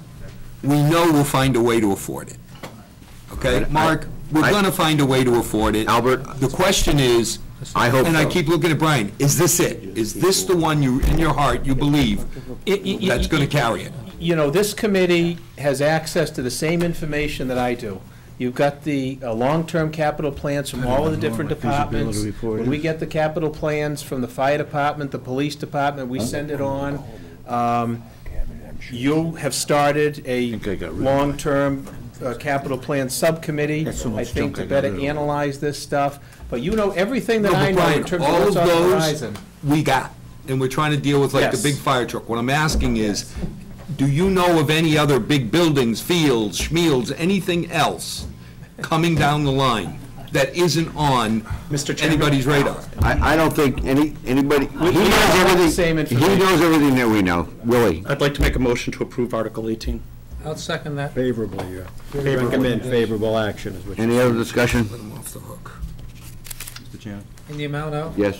I really think we can't vote on this until we see the long-term debt impact. And one other comment I'll make is there are estimating people that do this for a living that could take the $2.5 million number, and in a day, they could go through construction costs, and they could give you a more accurate number. I have no idea what goes into it. You don't need a whole new feasibility report, I don't think. And see, it's not so much looking at the paperwork that was done by the architect. There's going to have to be some breakdown in the building to get a better read on that number. You can look at these numbers, extrapolate 8% over the last 4 years and get a brand-new number, but it's only as good as the paper from this feasibility study. Right. And until you get an architect in there to tear apart a ceiling, to do all of the things that they need to do to really cost things out, that's when you're going to get your real information. Simple as that. I think, we have a motion on the floor. I think we have enough data, and we can put worst-case numbers in the long-term debt and the capital. We're not, that's what we do for a living, we get paid big bucks to do all of this. So, all in favor? Opposed? One opposed. Thank you. Thank you. So now, wait, gentlemen, you're gonna pass over the other two articles. Yes. Don't be passing over the other. Articles 32 and 33. Okay. You don't. The fact that they're doing this, who's gonna get the money? It's gonna be 4 to 5 minutes. Absolutely. Without question. Oh, God. Okay. 32 and 33, you're saying? Yes, 32, 33 will pass over. All right, let's move on. It's 8:15, so. It's only 7. Oh, yeah. Chief? Where you go? Left? You were just here. Yeah, that was it. Yeah, Bobby, no question about it. 5 million. 5 more what? It's gonna be huge. Mark, do Article 19. I'm here, do Article 19. Here he comes. Article 19. Oh, you gotta stay till the end anyway, Jerry. I know, I'm trying to help you out. Oh, I thought that was only one you wanted to No applause. No applause. Stay till the end. It's only 7:30. No, It's not only happening. 7:30, Jerry. How you doing, Tom? Good evening. Article 40. 5,000 police department honor guard uniforms. You want more money, Brian? I wasn't quite sure if I should invite him back, but here we go. You said you weren't gonna ask for any more money, Brian. We're gonna have honor guards for the selectmen? It's all him. All right. You have his gun? In discussions with the chairman, we took a look at the honor guard. Now, the honor guard are officers that come in on their own time, they train on their own time to put together the honor guard, which you see in parades, but, funerals, they attend a number of different civic events. For the past several years, primarily through Robbie Tassino, they've gone out and raised money from private companies, and they're finding that that's drying up because you can only go back to the well so many times. Basically, the $5,000 will allow me, I have a couple more officers going on to the honor guard. I had a couple go off. The uniforms don't fit. They're the dress uniforms. They're built onto the officer. I know the question came up, someone mentioned to me that, well, why can't they do it out of their clothing allowance? This is above and beyond their clothing allowance. In the same respect, when the motorcycle officer needs a new pair of boots, new helmet, we pay for that. We always have, because it's above and beyond the basic uniforms that the police officers wear. And they're costly. The training part of it is just that. It's a performance issue. They're not looking to throw money really at the training. I put that in there so that I'd be allowed to use it for that purpose if the need came. But it's the focus right now is just to uniform up a handful of guys. Motion we approve? Second. Favorable action. One question. I didn't ask about clothing allowance, but I did ask, I didn't know Any what. additional money left over this year in your budget? That was I'm, the question I had. well, I'm very tight, Bobby, and I'm very tight for this reason, that I've had, you know, a sergeant that retired, and the buyout for his sick leave, buyback under the contract, represented 1% of my budget. I mean, excuse me, 0.5% of my budget. So, you know, I run pretty close, you know, 1.5. So, right now, I'm on target. I'm literally standing on the black line. What's the aggregate number for that sick leave buyback? Well, the officers that were here prior to, I believe it's 88, receive 120 days at full pay. Officers that are here after that receive half. So what's the impact to your budget? Well, this one officer, it was 0.5%, because he received half the days. He received 60 days. If I have another officer goes, and I have some that are talking about it, but if they go before July 1st, the impact, the officers that are talking about going is in the range of about $40,000, so it's 1% of my budget, just for the buyback. I know there's been years when you, for example, I think one year we made a transfer to the fire department. Right. So I just didn't know if that was an option. We're looking at it. Essentially, the answer is no. I'm real close, and in fact, you know, I've had discussions with the fire chief, because I know he is as well, and, you know. He owes you money. Do we? He's in the same boat. I didn't want to say that. Yeah, but- I have no problem saying And that. he's had more retired than I have, you He's know, got so. no buyback there. There's impacts, I mean, you know, after Newtown, you know, when those kids were, you know, tragically murdered, my overtime cost to cover the schools it's up over $25,000. Additional costs for a 2.5-week period. So, you know, and I know arguments have been made, and my subcommittee raised with me, well, why don't we go to the schools and say, hey, give you that money back? Because I provide police services. Well, we actually, And I provide police services to the schools as much as I do to the residences and the businesses. we actually do get it back at the end. When they fill out the state report, it's, Yeah. the school's credited for that number and credited back. That's fine. I mean, but that's our responsibility. So, no, I have not gone to Bob Tremblay or the school committee and said, geez, you know, you ought to give me this back. You know, I just don't think that's right, so. But it doesn't matter, because if you take it from him, he's gonna need it back from us. It's right pocket, left You pocket. mean he'd come in here and make this argument instead of me?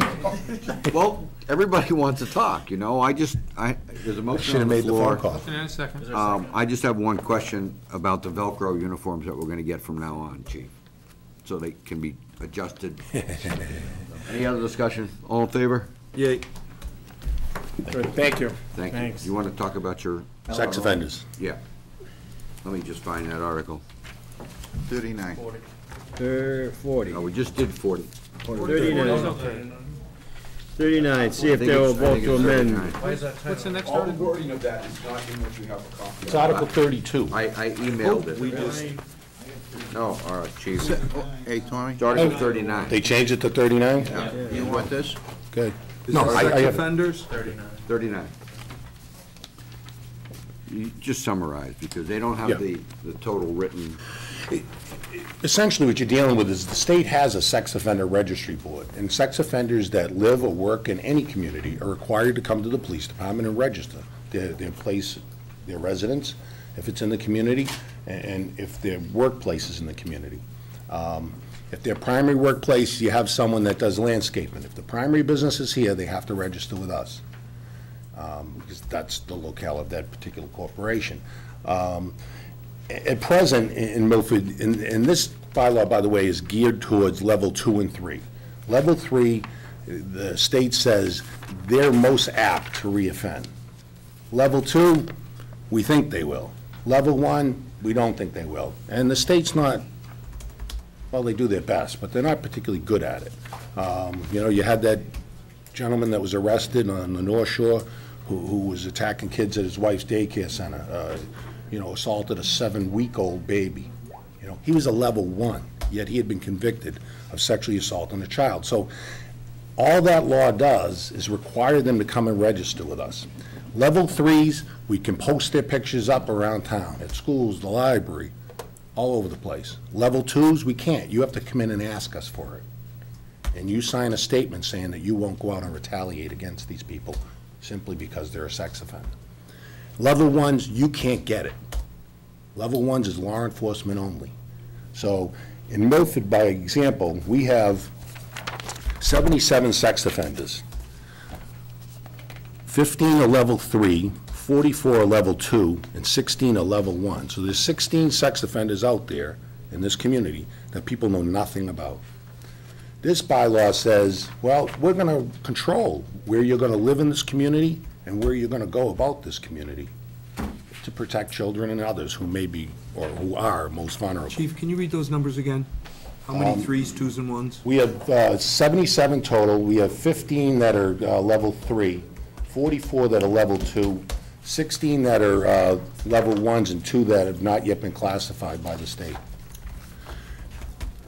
We have a couple of cases, and I understand it's anecdotal, but where sex offenders who never lived in Milford have moved here, and what they told Mike Pasicane when they were registering is they're moving here because the community that they were living in had a bylaw that restricted where they could live and where they could go. So it's kind of like operating as a magnet. Last month, the state auditor took sex offender, where they say they live, the sex offenders, from the state sex offender registry, only for level 2s and 3s, and compared them against addresses for licensed daycare centers, and she found 119 sex offenders living at the same address as a daycare center.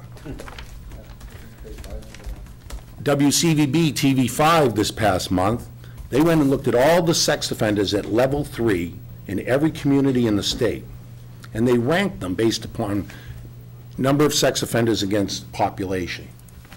Milford came up as number 46, 351 cities and towns, 46, just for level 3s. To show you the seriousness of where they ranked us, we tied with Cambridge. Cambridge and Milford are both at the 46th level. Framingham's 2 below us. And people tend to look at those communities and say, oh, they have more social issues. They have more issues, you know, on the street. Well, there's the ranking. I researched to determine, in putting this bylaw together, we looked at 21 bylaws from Massachusetts. We took a look at 6 from outside of Massachusetts. We drafted this bylaw with the help of town council, and from there we went to the Board of Selectmen. We did make changes to the bylaw. Initially we had 500 feet in there, but when we went on the GIS system, we basically blocked them out of the entire town. Now you're into the City of Lynn case where there's an injunction that they can't enforce their city ordinance because the ACLU sued them, because you can't restrict them, that they can't be anywhere in the community. We surveyed, I sent out to the police chiefs in Massachusetts and asked them, do you have a bylaw? Do you not have one? Are you proposing one? 75 police chiefs responded. 30 of the towns and cities have a bylaw. 3 are going to the annual town meeting this year to introduce an article, and not including us, and 42 that responded said they don't have a bylaw. When you look at this article, what does it do?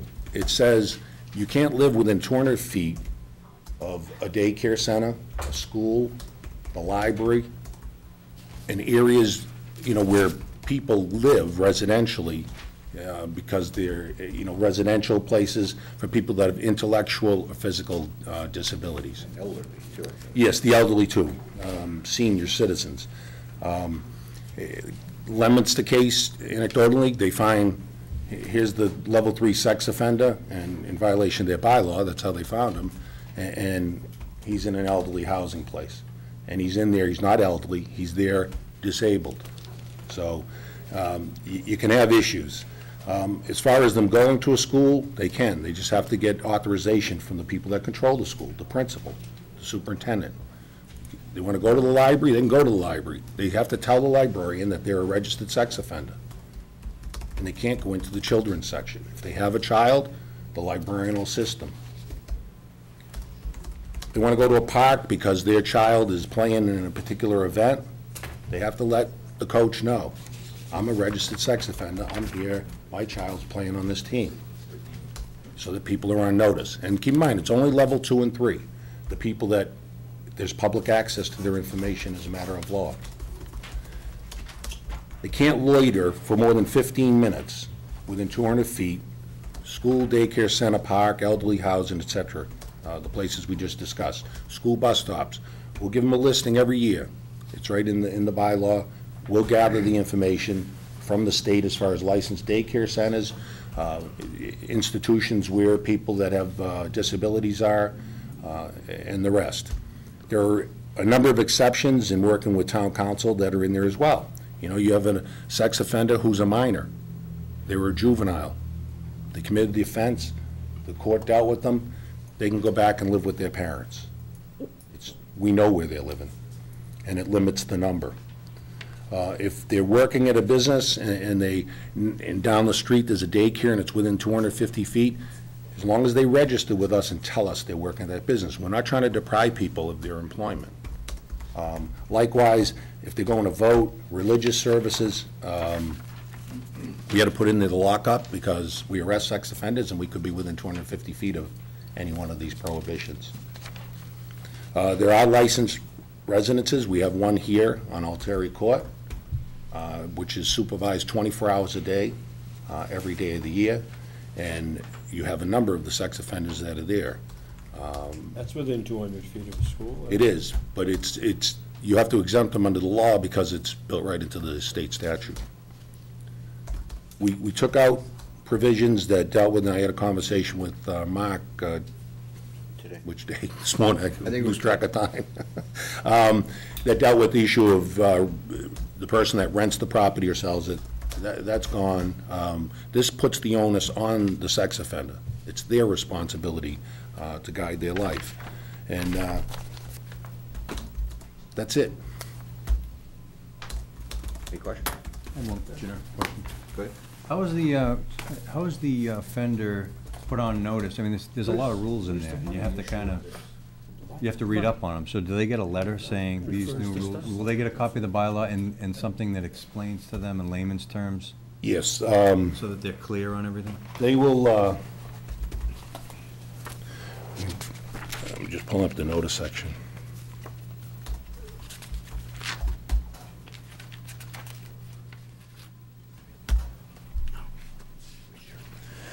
It's in section 6, paragraph B. It says that a written list of the prohibited locations defined in this chapter to include schools, daycare centers, facilities, parks, elderly housing, facilities for people with intellectual, physical disabilities, libraries, school bus stops will be compiled by us annually. Within 30 days after the commencement day of the public school year, a copy of this list and this bylaw will be mailed annually to all registered sex offenders residing or working within the town of Milford on or before October 31st. The list will also be made available at the Milford Police Department. And then it says newly registered sex offenders will be provided with a copy of this bylaw and a list of the prohibited locations. So if they're coming into us new, we say to them, here you go. They say, well, I'm going to go live down here, as Aldo mentioned, you know, next to the Catholic school, you know. Mr. Chairman, move, refer to the sponsor, please. Second.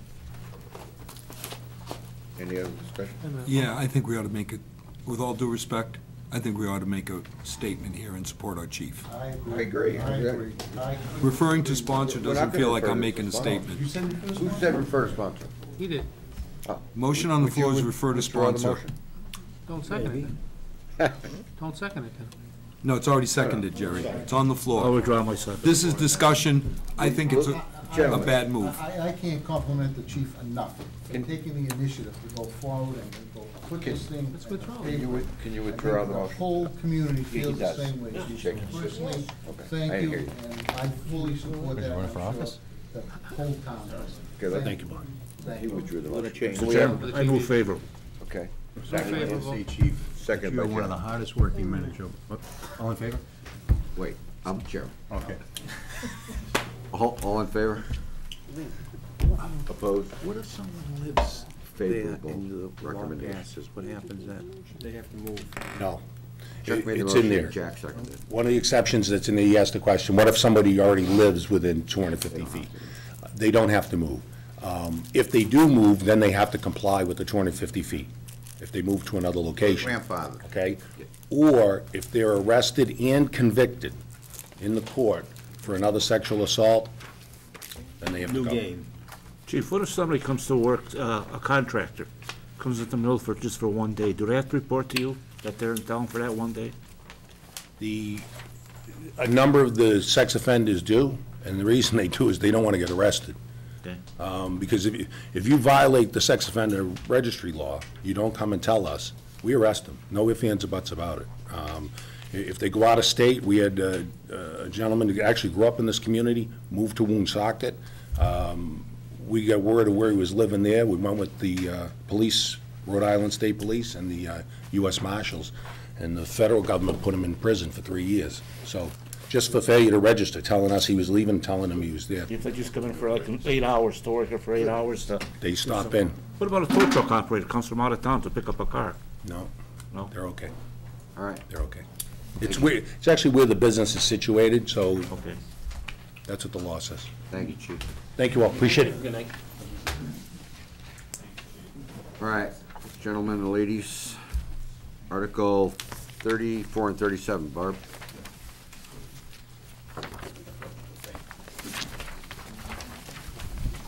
Article 34, Town Vote Transfer District Funds to the Sewer Stabilization Fund. Yes, as the board may recall, several years ago, I came before you with a recommendation to take the revenue that we were receiving from Hopkinton as a result of that deal where we're providing services to Hopkinton, and to set that money aside into a stabilization fund for the purpose of the sewer department to be able to use for future construction. And we do this a years in the rear. Last year, they collected slightly over $300,000, so I'm sponsoring an article to move that $300,000 from their unreserved fund balance into the stabilization fund. Balance of the Sewer Stabilization Fund now Is $4,587,000. Yeah, it's grown. Right.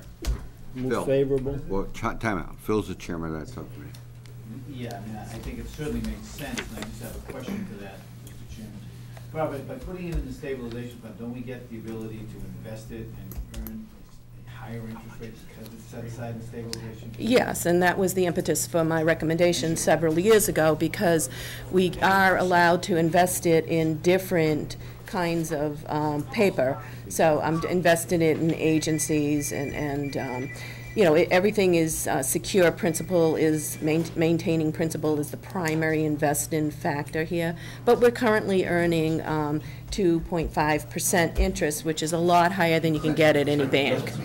Yeah, yeah. So that's, you know, that's the whole reason for this. I mean, the sewer department has to do an article to make a transfer out of that stabilization account, so then we get to identify what the transfer is. And a two-thirds vote on town. Two-thirds vote of town meeting. Yep. Did I get a motion? I move favor. Second. Well, any other discussion? Yeah, just quick question. Sir. So you're saying 300,000 came from Hopkinton? No.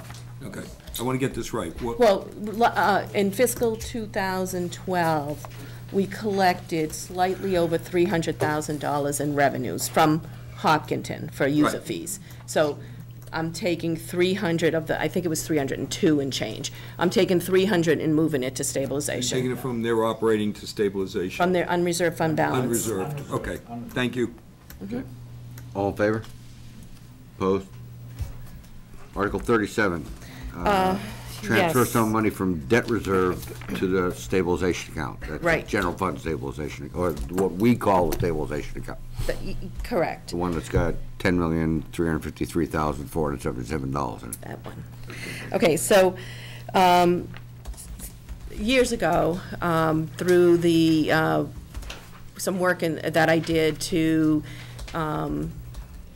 put the audits through the old MSBA program, we had done 2 renovations, one Stacy, one Memorial School, and we were able to push both of those through the program. And as a result, we received a lump sum payout from MSBA and monies that they provided to us, and we put those monies into a reserve fund. We received it for the Memorial School, the I think it's 96 or 97 project. I couldn't refund the debt at the time because it wasn't allowable at that time. So the decision was to put it into a reserve, and we'd allocate it over years and take the effect of that MSBA money. And similarly, we did something with the asbestos. We had already bonded the asbestos before we even knew we were going to be eligible to receive MSBA money. So they paid us that out in a lump sum, and we were using it to offset the debt. There was actually enough here to pay the entire debt for that. At the request of the Finance Committee, we stopped allocating that money, I want to say some 5, 6, 7 years ago. And it's been sitting here in this reserve. And recently, the asbestos project is now paid off in full. So this money's been sitting as a reserve for debt, not earning any specific interest. We have to take some action on the asbestos, and I was thinking at this point in time it only makes sense to take both of those, move them into stabilization where we can earn some interest, and it can grow, and because we haven't been using it and we don't need it. The value of the two accounts is $620,516. That's nice. So I sponsored this article. Coincidentally, at the audit that occurred in January, February timeframe, in meeting with the auditors, we had the discussion on the asbestos, and, you know, the suggestion was, you know, we should take some action. And I agreed, and that's why, and now that same thing is showing up on the management report this time, so. Is that restricted? Yeah. Is that restricted anyway? Whoa, Currently, it is in a restricted account, yes, and yes, it is a nice piece of change. We're talking, Zach, you had, Yeah, I was just about to say the same thing that Barbara just said. I haven't released the management letter yet, but it was a Yeah. recommendation. Okay. The management letter, I discussed that with you. and Right. I think Yeah. it's a good idea. Yeah, Mr. Chairman, just one. Sir. Was it a recommendation on the management last year as well? No. No. No, and it actually came up as a conversation that I had with the auditors, and I said I would take some action, and then they put it on the management letter. So it was, you know, kind of put there kind of after the fact. 606, what was the number? $620,516. My question is it restricted? To Once what? we put it into stabilization, No. what's No, it? it's, No, it's unrestricted. it's, we're moving it from a restricted account, a restricted reserve account, into stabilization. It takes the restriction off. Thank you, that you answered my question. So previously it was restricted where it was. Correct. Yes. Now you're able to. Any other questions? Yes. Favorable. Second. Although, Chuck, all in favor? Can you come back next month with another 6? I'll do what I can. Thanks, And actually, Barb. I will be back with another 600. Yeah, but not to take it out. Barbara, coming in, not going out now. Same direction, That a same girl. direction. Working on it now. No, I like it. Nobody from the highway department here. Scott, come on up. Scott, coming up? No Scott? You left.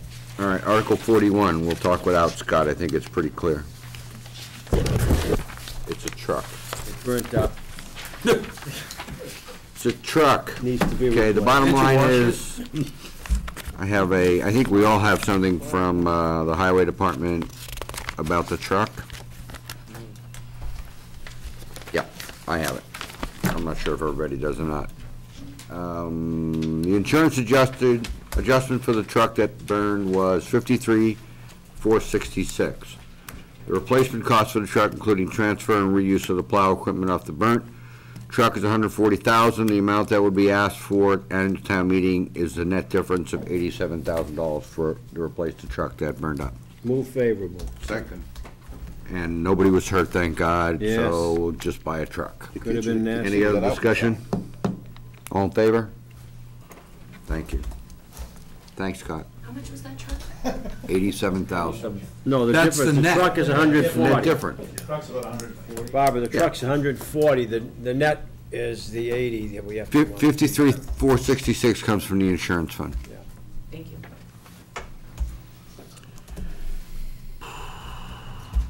Selectmen's articles. We'll get to you, Jerry. Hope so. You gotta stay till the end anyway. Does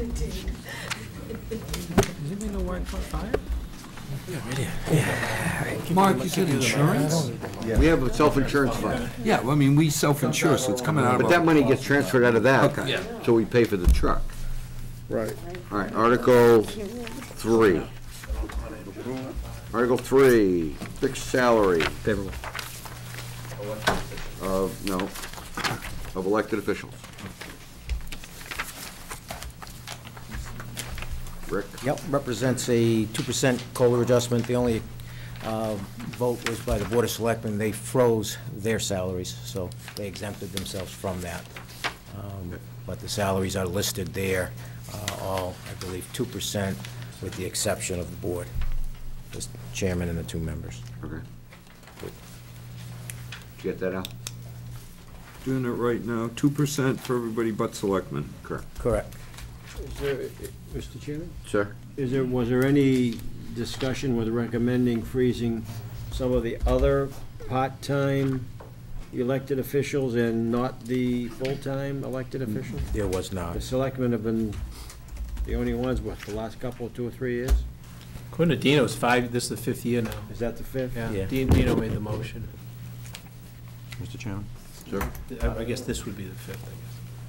I just want to make the point that when I met with the Personnel Board on Article 2, they indicated that they were about to undertake some kind of study, and I don't have all the details of that.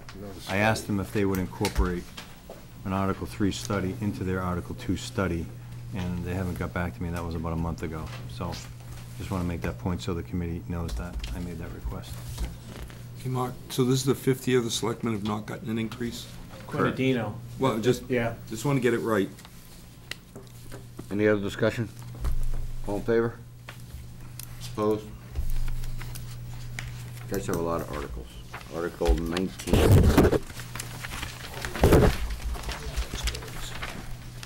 Article 19. Following findings in general bylaws. Yeah, sit here, Jerry. Go ahead. Just need the microphone. That's your I have it all. adult entertainment? Yeah. Which one is? It's Article 19. It was in the draft you emailed us. It was in the email. Yeah. The draft has what you, well, it should have it, but in any event. But in any event, it's a rather lengthy article, as you can see. It's a rather lengthy article with a lot of verbiage in there, but all of that is important, ultimately, if the bylaw passes and it withstands any constitutional challenges. What this does, when you get to the guts of it near the end, is it requires a separation of alcohol and adult entertainment, when and if adult entertainment comes to Milford. As you know, we passed the zoning bylaws, which were upheld at various levels in court a few years ago, that, as we have to do, allows adult entertainment in certain districts, subject to a lot of restrictions. And it's in the IA and the IB districts. There's a lot of land available. There's a lot of property available. The recent case, that property wasn't eligible, so we prevailed in that. But there are good sites in Milford that would be available for adult entertainment. In the course of putting that bylaw together several years ago, myself and others, and reading all the various secondary effects studies, and they're myriad, and that's what we're talking about. We're never talking about regulating the activity. We're talking about regulating the secondary effects.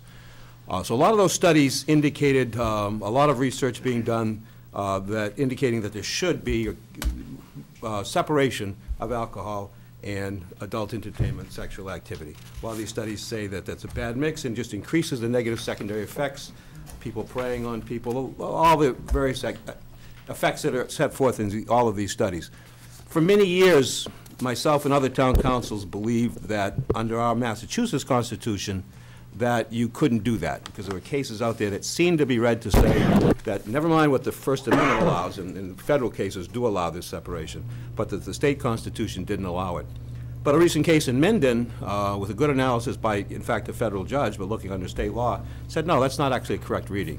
That the bylaw properly supported by good secondary effects studies, by a lot of research, with a record, legislative record, and town meetings are a legislative body, establishing that, can withstand constitutional challenge. So I reviewed basically everything across the country, and melded it, looked at all the studies, the selectmen reviewed all the studies, melded into this bylaw, which is now established in the record. If it's passed by town meeting, presuming that it gets approved by the Attorney General, I think it will withstand constitutional challenge. I mean, the ultimate question for town meeting members is, do you agree with the findings of these studies and with the selectmen and the police chief that it would be good to separate the two? If they don't agree, then it won't pass. But if everybody does agree with that, and I do agree based on what I've read, it can pass. I think it'll stand. The protected First Amendment activity could still go on in the locations in Milford where it will be allowed by special permit, but you couldn't serve alcohol. It'd be that simple. Move favorable. Jim, yeah. Second. Yeah, this is not really a money article, but I think it's the same type of thing that we talked about with the chief on his article, so I think we ought to make a statement. So favorable, seconded, any other discussion? All in favor? Aye. Opposed? Thanks, sir. Article 20, this is Ida Roll Avenue as a public way. What do we normally do? Refer to sponsor?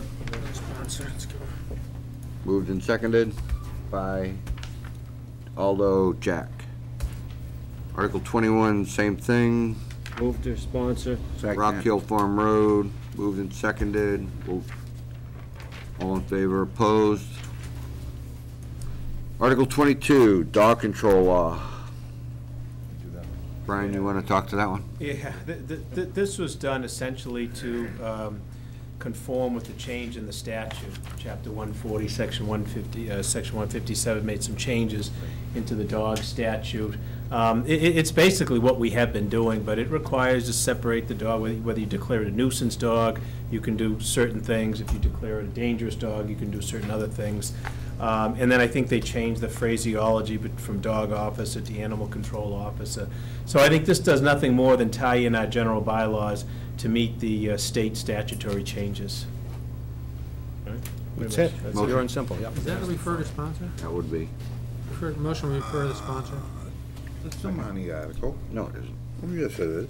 Why? No, it's not. How's that a money article? Because there's a There's a fine $50. attached. Change, same fine, didn't change the fines. So if it didn't change the fine, it's not a money article, so. I second his refer to sponsor. Okay, refer to sponsor. Motion Jerry, second David. Any other discussion? All in favor? Opposed? Article 25.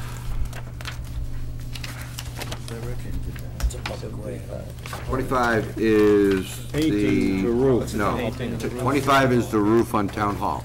Another roof. Yeah, there.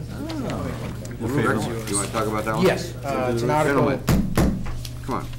it's an article to transfer $129,383.42 from the town hall exterior painting account, and in addition to appropriate another $55,000 so that the town hall roof can be replaced. It is in need of replacement, want to get it done before the weather changes, and that's the reason for the article. Right, there was 130,000-ish left over from the painting of Town Hall. What they want to do is utilize that money in addition to 55,000 to replace the roof on Town Hall. So it's going to cost 55K at this town meeting. This article does two things, transfers money and adds money to it. Correct. Correct. Transfers money out of an Spot on. existing article and adds 55,000 to the present article. So the total is Do it this way? 180? We can, Two actions? we can do it this way. Do it this, yeah. Yeah, It's it's always my a question. transfer, You're actually you're adding it transferring to from that. two sources Saving your money into for one. You're moving that for the roof from the paint. Well, that's right. Town meeting can do that. They can do That was that. my question, too. Mark, the You don't total is need two 180? separate articles. No, no. Move Doesn't matter. favorable? Total's about 180. Second. Move favorable and second. Was 130 and 55, it's 185. Okay, next. Who made the motion? All made the motion, who seconded? Jack. Jack. The elders. Any other discussion? All in favor? Opposed? Thanks. Oh, God. I hate town meeting. Article 27. This should be under housekeeping, actually, but, or an annual article. Housekeeping. An annual article. CDBG. Recurring This is annual. just the- Recurring annual article. This is CDGB grant that this Sue is- Clark writes, or has money to write every year, and we get like millions of dollars, so. This would essentially be to hire Jack Ryan. Simple as that, who's had great success, Yep. to the extent that CDBG still exists. I think there's money still left over in an article from last year, actually. Okay, move. I'm not sure. Still move. Move favorable, right? Moved and seconded, Paul? Yeah, two of the articles that Zach is proposing closing out from two previous grants. And this there's is- more than 25,000. Yeah, this is one of them, right. That might be the source of funding without taking money from any other source. Correct. But we need to, this spends it. No, this utilizes what we've already appropriated in previous articles. This updates everything, brings it. Correct. I have a motion we approve. Yep. Motion and seconded over here. Any other discussion? All in favor? Opposed? Awesome. 29, Madden Avenue, refer to sponsor. Refer to sponsor. Second. All in favor?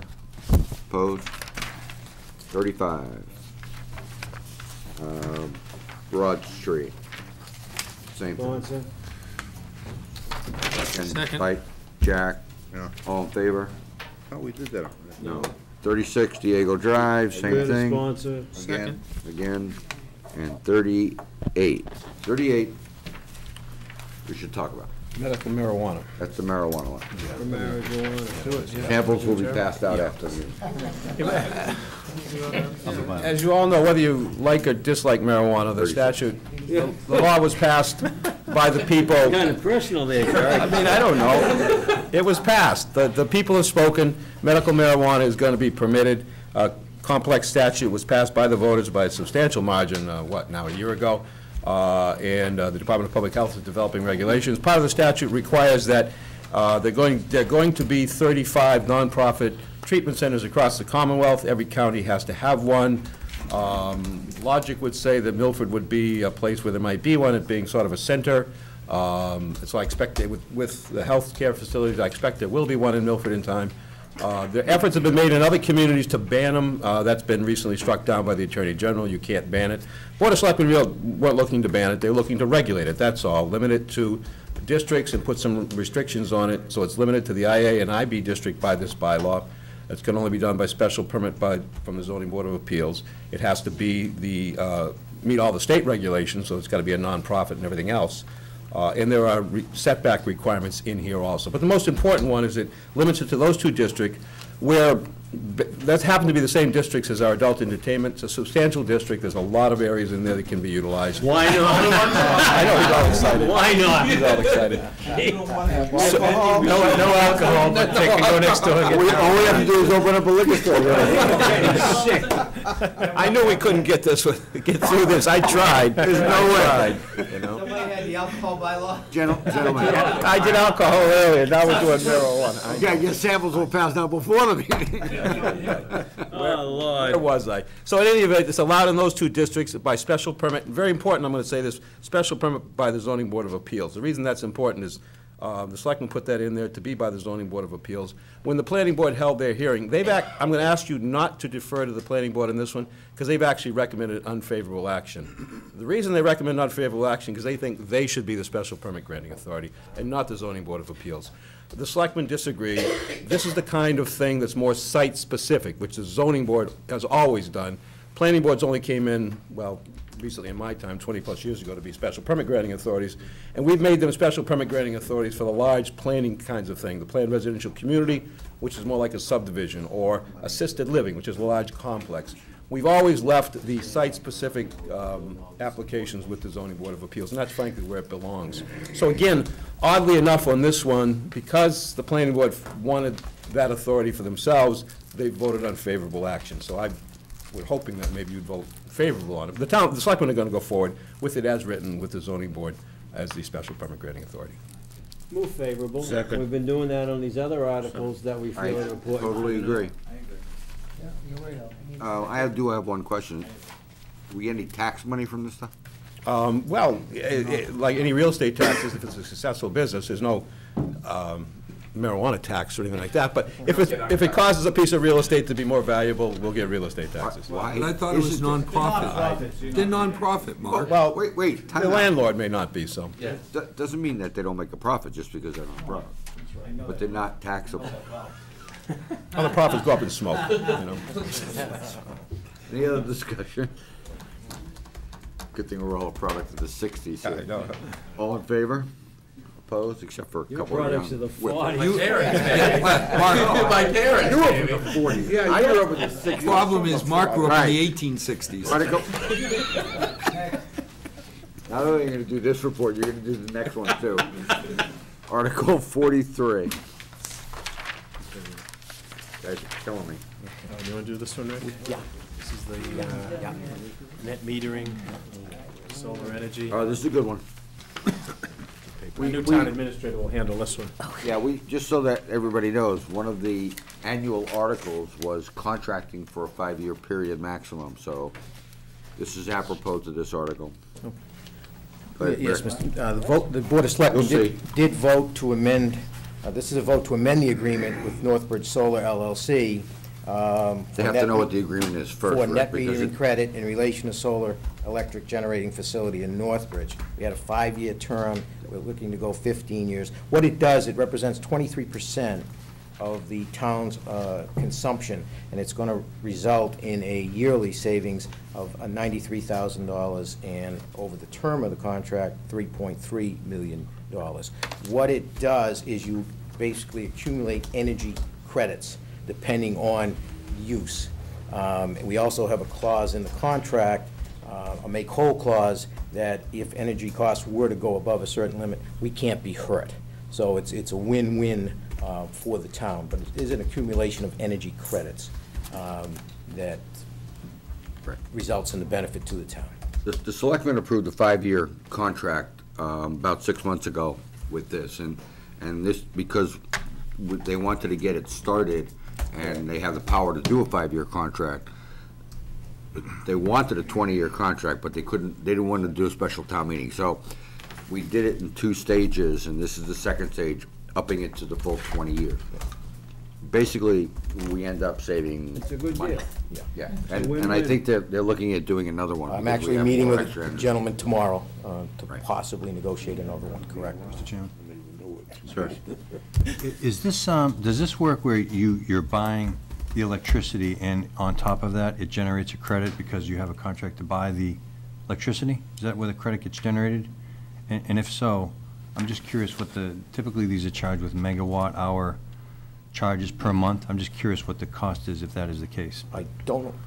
What it does is it's based on energy usage. So there are periods of time where you're not using a great deal of electricity. So you're able to, there's a cap, and you're able to buy back or have Do we also buy credits. the electricity from the solar panels that they generate Yes, the oh, electricity? yes, I'm sorry, What's yeah. the charge for that, do you know? I don't have, I can get that for you, but I don't have that in front I'm of just me. curious, Yes, because I deal with it a little bit. There's a net difference to the good. absolutely. Yeah. Okay, that's what the 93K. And we can never lose over that, Right. is the other point. Right. So if somehow it's good to go over, we cannot lose. Albert. 93 grand a year, Yearly savings estimated at 93,000. total over 20 years? 3.3 million. About, I mean, you know, obviously it's you gonna know, change it's- depending on. Yes. And I'll put approximately. And you said that we're gonna limit the high end of what we can pay? Right. Yes, we have what's called a make-whole clause, so that Ceiling on it. it's a ceiling, and Just wanna if it make goes sure. above that ceiling, our cost does not go Right, above that if the ceiling. net It's cost limited. is negative, we don't get charged, is basically the end. But that means it can't go any higher than that for 20 years? No, if we use less energy, we make more money. No, I hear you, but when you're saying the ceiling is the price per unit, Right. Correct. and they're freezing it for 20 years? Correct. We have a make-whole clause, yeah. I think Well, what they're because they saying, The other town They don't- agreements didn't have that, but No, but I mean, this 20-year contract has that. locked in. it sounds like though it's a market rate and it fluctuates, but it cannot go, when you hit the ceiling, you're capped. Correct. So it can fluctuate within these parameters. Correct. Based on a market You rate. can't lose money. You can't, All you can do is make money. right, well, based on the projections, there's a high end and a low end. so Correct. you- Correct. You can always save money. And we're all getting hooked up. Any other discussion? Have a motion? Motion favorable, or Al second, second. whatever. All in favor? Wow. You guys are done. Thank you. Thank you. Wow. Thank you. All All right. They're done. Town accountant's next. What a night. Got it? Do you know that did it in I am 20 minutes?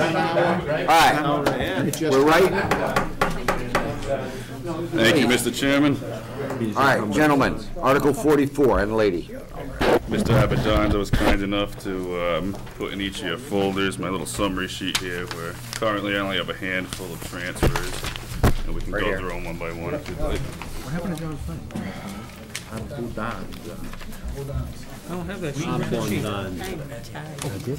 An abundance. What number are we on? Abundance of Paul.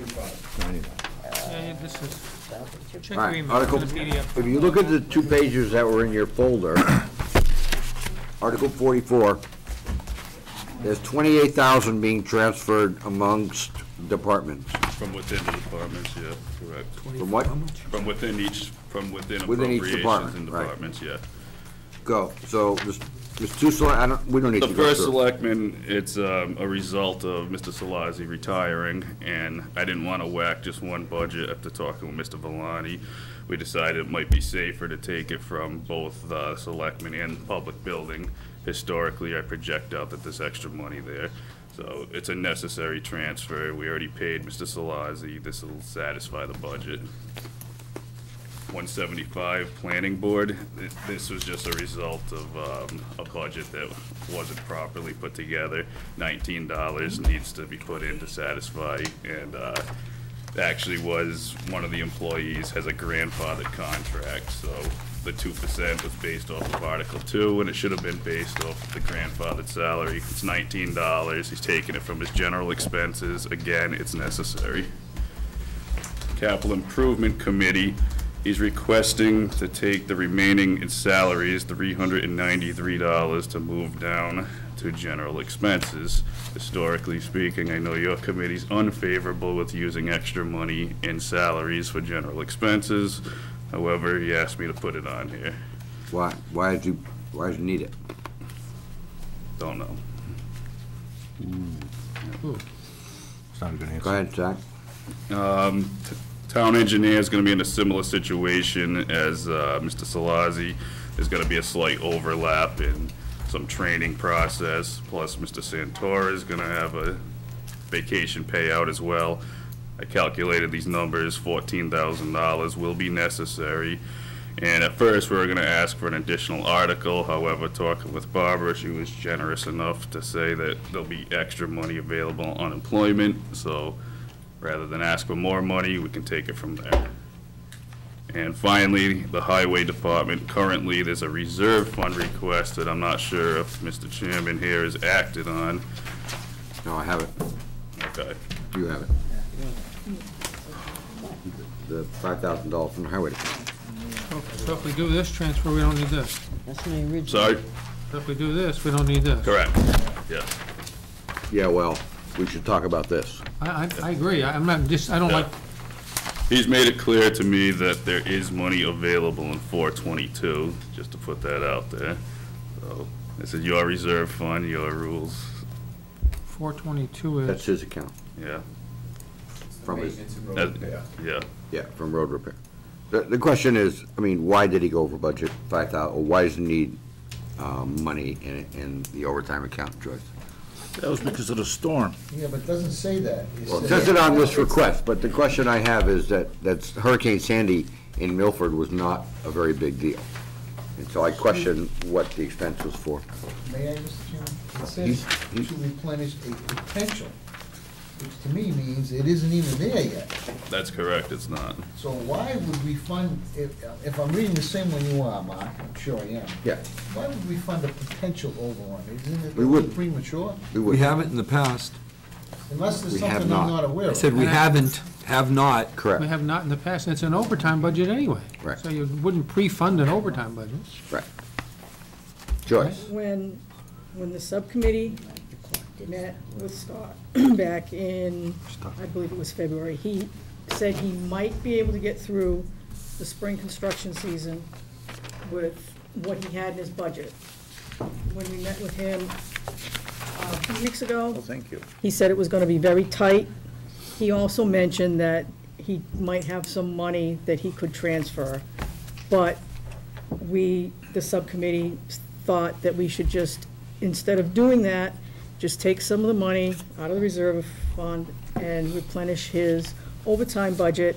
If it's needed, fine. If it's not, it'll go to the bottom line. He tried to put his overtime to FEMA for reimbursement. That was not reimbursed. So that's, We have, may I? As Al mentioned, the precedent here is not to do this. We, may I? Go ahead. We have road You're gonna say projects the same that, thing I'm gonna say. Okay, go ahead, I'm sorry. we have road projects that are beginning, and one of the questions we ask is, why are we paying overtime on road projects which are funded projects? And there is a phase on the projects where he needs to have his people there prior to, and in some cases after, the actual work begins, in order to ensure that it gets in and gets off on time. Because we had a discussion with him as, why are we paying overtime when we have, why doesn't it all come out of the grant money or the Chapter 90 or whatever the heck what happens to be? But there are parts of it that cannot be charged to the grant or to the Chapter 90 account that requires his people to attend. Had he not spent the $5,000 last fall, we wouldn't be looking for this. Well, he also has $500,000 that we give him, you know, that can be used for this. It's not Chapter 90 money, it's budgeted money. My recommendation, or my suggestion here is that we, no applause, save it till the end, and see what happens in June. I was gonna say, That's our with all normal due course of respect, action. we have money left in our reserve, our emergency fund. We have 2 meetings coming up. Right. At the very end, the last meeting, Scotty's always been straight. If he comes and says, I need $32.80, we've got the ability that night to deal with it. Basically, And not correct. set a precedent on funding it, maybe possible, thinking about expenses. Right. I'm not comfortable with that. Yeah, I don't think anybody is. He's always been straight with us on this. Yeah, Have a he'll motion? come straight. Okay, All so, right, so having said that. we're talking about Article 44. Let's talk about, let's take a vote on what we want to do with the highway department first. No What motion? was, I couldn't hear you, what'd you say? What I said was, we're talking about Article 44. One of the requests in Article 44 is the $5,000 that we're talking about for the highway department. That's, So my recommendation is we take a vote on that first, and then we can cross this one off of Article 44 and vote on Article 44. Mr. Chairman, I would make a motion that we move favorable on Article 44 for the grand total of $23,062. but we had another That's question on not the way I wanted it. Well, What I want to do is have a vote on the 5,000 first, on the emergency, there's an emergency request, sorry, okay? yeah, So you want it on- There's an emergency request here for $5,000.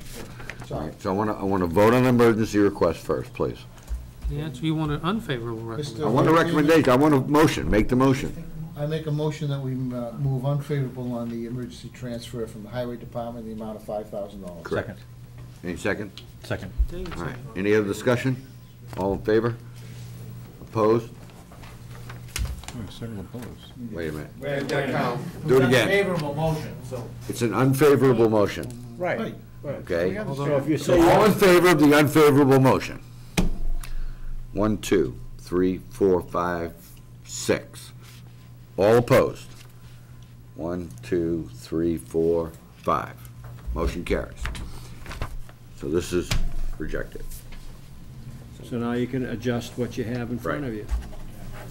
Don't we have a big stamp that says rejected? Mark, I have I thought we had a question about the Make the CIC 23,000 transfer also. motion. I think we should take that one out of here too, Which one? CIC? on these transfers.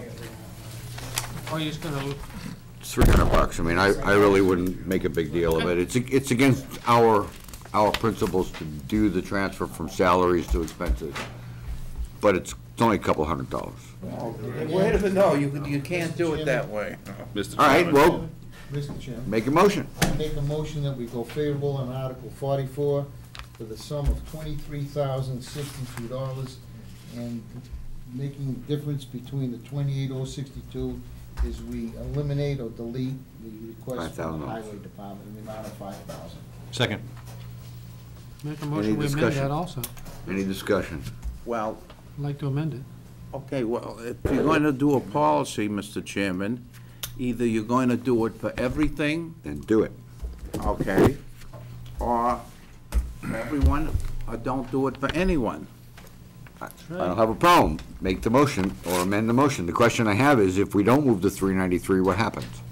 We don't know. He's over budget by $393. No, not technically. I haven't approved any bills. I can tell you that when the last special town meeting that was conducted, Greg Johnson had gone out and with his own money went to Staples and laid out a bundle on everybody's chair upstairs, and he did not have the money available, so I didn't reimburse him up to $15. So minimally $15 should be given to him, but where the $393 came in, I never put in for, we don't put in for expenses like that, and we do all sorts of stuff. We don't know. We don't know where the 393 is. We don't know what it's for, right? Oh. we have no idea what it's for. No. Yeah, no, part of that was for the copying cost for that Correct. report that he put together, and I think it was significantly more than $15. It was, my point being that at the So- time, I only reimbursed him to the extent of the general expenses. available. Yeah, so minimally $15 he ate, and if you ask me, he probably should get it. Yeah, so he was asked to put together a report during the last fall meeting, I think, and they put together, the report they put together, it is expensive. When we do our annual reports that we provide, sometimes I have the availability to use the resources at the town hall. Other times, because of time constraints, I've had to have them go to a commercial printer, and typically it costs in the vicinity of, $150, $200 easily to print that many copies of that many pages anywhere. Minimum pricing is, 5 to 7 cents a page, and how it goes. So that's what that's for. So it's not for some other types of stuff he's spending. It's already been spent, and it was something I believe he was asked to do to prepare for the articles that his committee was putting forward at the fall town meeting. He should be reimbursed. Should be what? He should be reimbursed. Yeah, but. That's a different issue. But we don't do this. We don't do that. It's not our. Well, my point is, he could have requested 15, not 393. There's another point. Why is he requesting 393? Well, we have to get, excuse me, Mr. Chairman, obviously, we need to get the exact number, and, receipts should be submitted and things of that nature, but. It's $15. Okay. Yeah. So why is he requesting And that should be what she's I reimbursed. can't speak on his behalf, Why I don't we don't know. take this off here and move on? Then we can get on with 41. God. In keeping with our normal course of business, the 393 needs to come off here also, and the Correct. total amount needs to be adjusted by 23,062 minus 393. And I don't quite have my calculator cracked up, but I will. I have it. We operate under a certain set of rules. and we- 22,669. Bob, you want to amend your motion? 22,669. I just did. I just amended his motion. You can't do that. There was a second. Yeah, we already took a second one, so take a vote, then I'll. No, you can withdraw your motion. You have to withdraw the second, I withdraw my second. Yep. then you can withdraw his Now, motion. Try it again. Motion, then, try it again. Didn't get it right, huh? I make a recommendation for a favorable Article 44, the grand total of $22,669.00.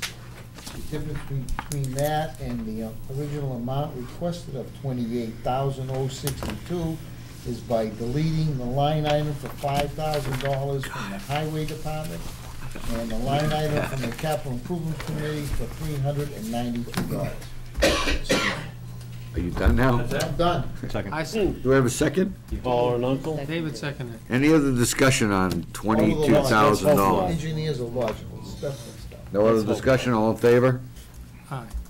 Opposed? So when you present this on town meeting, Zach, those two have to come on. Okay. Article 45. I don't have a problem, my friend. Okay, this is closing out special town meeting articles. I compliment you. Not once did you ask for a source of funding tonight. That's I gotta right. give you credit. That's right. Okay, please. All Mark? right, Article, come on, we're almost done. Okay, we're almost done. Article 45. Article 45, again, Please listen. Mr. Abadanza also Come had on. distributed my spreadsheet. I went through each respective department and got with the department heads and asked the question, is the project complete? I wouldn't put them on here if they weren't. Let's drop them down to free cash and reuse their future projects. Shouldn't we argue about that 84 cents for a while? Yeah. Can't even believe it's on. I move favorable, Mr. Chairman, on Article 45. 45 as presented. 44. Second. Any discussion? All in favor? Opposed? Thank you. Wow. All right, thank you, Zach. Thank you. The last two articles, we have 3 articles left, plus one more for Jerry. All right, Article 4 is the budget, and we will table the budget discussion until the May town meeting, the May Finance Committee meeting, which will be May 10th, May 8th, I'm sorry. Article 28. I don't know why we put it in there. Article 28 is moving, I don't know what it is.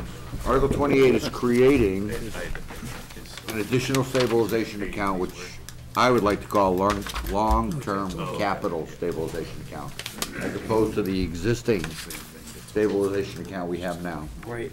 The way we view the existing stabilization account is long-term debt usage. And that's what we had put money there before, or for. What I'd like to do is, if we have extra cash or extra money, I would like to add another stabilization account for long-term capital, the stuff that the long-term capital subcommittee is working on. So if we have extra cash, we throw it in there, and when the chief needs $1 million fire truck in 3 years, we have money there as opposed to taking that as free cash. So whatever extra we can put in on an annual basis, I believe we should do that and build that up as well, so we won't hit the free cash account and we won't hit the levy capacity. Sir? Yeah, Mr. Chairman, are you starting from, we're not making a transfer from the existing? We're gonna make a transfer. No, not from the existing stable, no. No, okay. That's- Not from the that existing stays stable, intact. correct. We're starting, at zero, okay. Correct, and what the plan would be is on an annual basis or semi-annual basis, we put money into both stabilization accounts, okay? This one for specifically long-term capital or existing capital, the other one for long-term debt. Good question. I think it's a step in the right direction, but is it feasible, for example, where we just passed Article 45 and we're getting all these extra monies, could we say at that time, let's take that money and put it in that special account? We could put it in that You know, account. where it was appropriated at one time. for We could capital put it in that needs. account. Just, it's a lot of money, but 65 grand every once in a while. Well, but the 600,000 that Barbara had wouldn't be a bad start either. No, She's got another 6 coming. I know. Wow. I know. And we'll have money to put in there as well. Yeah. I mean, and that could go if we end up working on the armory, that's to Brian's point, that money could be used for that if we didn't have to take it out of debt, okay? Mark? It's a great idea. So you want to take the 600 that I'm closing out and put it in there? Yeah, I think the 600 that you're closing out would be put it in there would be a better idea in my opinion. It'd be a good basis to start with. Because we're gonna put money into the other stabilization account anyway. Would you have another article? Yeah, the next one. Article 30. Is it going to confuse things? No, I'm trying not to confuse things. I'm trying to make it as clear as mud. Yeah, that's my concern. Mark? Yeah. I like the whole idea, but I think we ought to have some goals. We start putting money away. It's like right now, we know in 3 years, we're gonna have $1 million fire truck. So there's a goal. So it doesn't just seem like we're shocked putting money away. But you have $5.5 million on your 5-year long-term debt schedule. Right. That's what we're putting it away for. But we're keeping that $1 million a year for normal capital. Separate issue. So I like the idea of telling people, hey, by the way, our goal right now is to fund that ladder truck. That's $1 million. No, my goal is to fund the $5.5 million you have on your 5-year capital plan. That's my goal. Not the $1 million, everything. Whatever we can do that won't impact the operational budget or the extra cash or the general fund, I would like to try and take out of that account and build that account up as we can. Okay, so whenever we do come up with $1 million truck or the $2 million doesn't hit the renovation, long-term doesn't debt hit the or- long-term Yep. debt and it doesn't hit cap. Barb? Yeah, I have a question. Annually, when we put the budget together, we've always had this placeholder in the budget for $800,000 for capital. Yeah, it's $1 million this year. Do we want to start appropriating that to this long-term debt? No, want to use that. That's what we want to save. That's exactly the point. We want to Trying to use save that that. money for existing and whatever extra we have, put it in this account, so if we end up utilizing or needing more than that million, we can pull it out of that account and use it. Well, the reason I ask is because oftentimes we don't spend the 800,000. Whatever's left, we'll put in there. Okay, so, yeah, so you know, my thought was if you put it in there to start with and then you take it out for the projects, and then what's left, it's already there. But And it's earning interest. We could do that, but in the fall town meeting, there may be multiple articles that will require capital funding, and each one of them will take a 2/3 vote at town meeting as opposed to a majority vote. That's the only downside. I tell you? And that's why we wanted to use it for the biggies, you know? Well, I mean, couldn't we, yeah, I mean, you're right, it would take a 2/3 vote, but I was just thinking, from the time of the May town meeting till the fall town meeting, you have 5 months where it's earning interest, where it otherwise would not be. So it was just a thought, a suggestion, just a different, it accomplishes the same thing, it's just done differently. We could talk together about what's the best way to do this and what monies are best to put in there. We can end up voting on that at the May Finance Committee meetings. But we could sit down and talk about between the three of us, I think. But yeah, whatever we can put in there would be better, I think. Any other discussion? I have a motion, don't I? Oh, anybody want to make one? Move. Second. So we're moving favorable on additional stabilization account that will be used for Al's long-term capital. Not his new house and not his wedding. This is an appropriation article, you need to come up with a sum of money. Yeah, we will come up with a sum of money. Favorable on the article, you need to, this is your article, you need to figure out what you want to appropriate. We will have that Then number will be- in. You We'll won't have be that making, number. you need to come up with that amount and determine your motion before you even talk about, you know, favorable or unfavorable. You need that number. Why? Why can't we have that number at town meeting? You're favorable until you know what the number is. It's an appropriation, Al, you're appropriating money into that account. So the Jerry, question is, how much are you appropriating? should we not put our maximum number and then we can always back it down?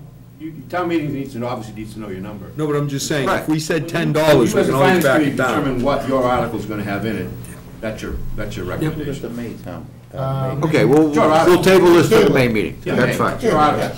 I don't have a problem with that. Same thing with Article 30. It's your article, you need a number. Article 30 is to move money into the stabilization, the regular stabilization.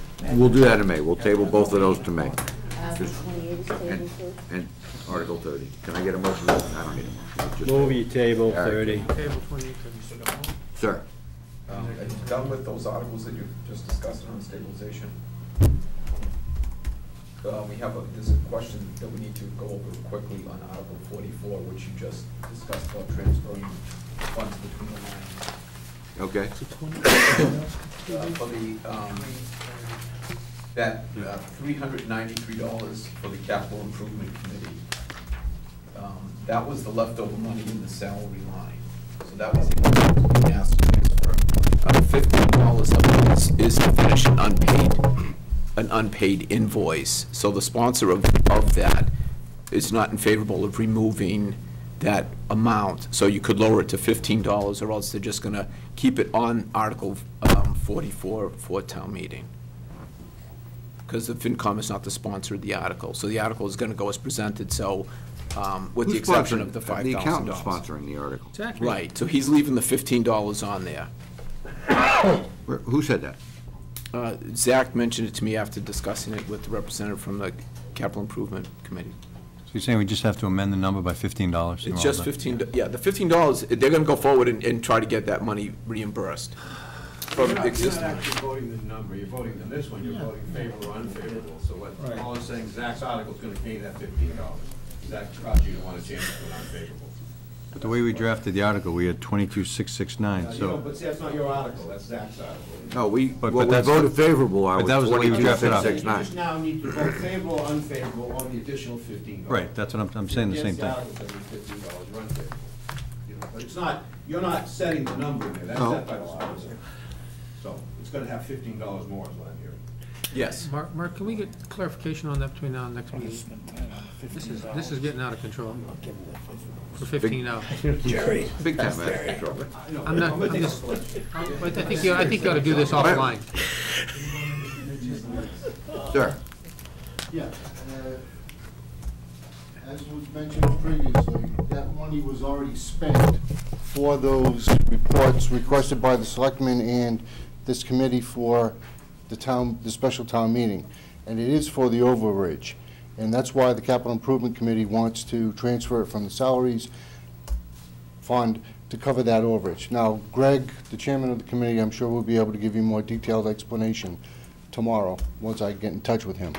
But it is for an overage. It's not for additional spending by the Capital Improvement Committee. We understand that. Okay. That's not the issue here. The issue is what our policy is about transferring between salary account and expense account. And, That's fine. and that's the policy of this committee, as mentioned by the oldest member of the committee. No, Chuck I the mean, oldest. Jack. Chuck's the oldest. So that's the issue here, not the $15. We understand what it was for, Okay. okay? Yeah, we could beat this to death, because there's no authorization to spend beyond your budgetary. That's right. amount. So, and to begin with, so. That's correct. So you're, It's only $15. that's the thing you gotta be careful of. All right, we leave the article, or leave the Leave article it to voted me. as voted, and I will talk to Zach tomorrow.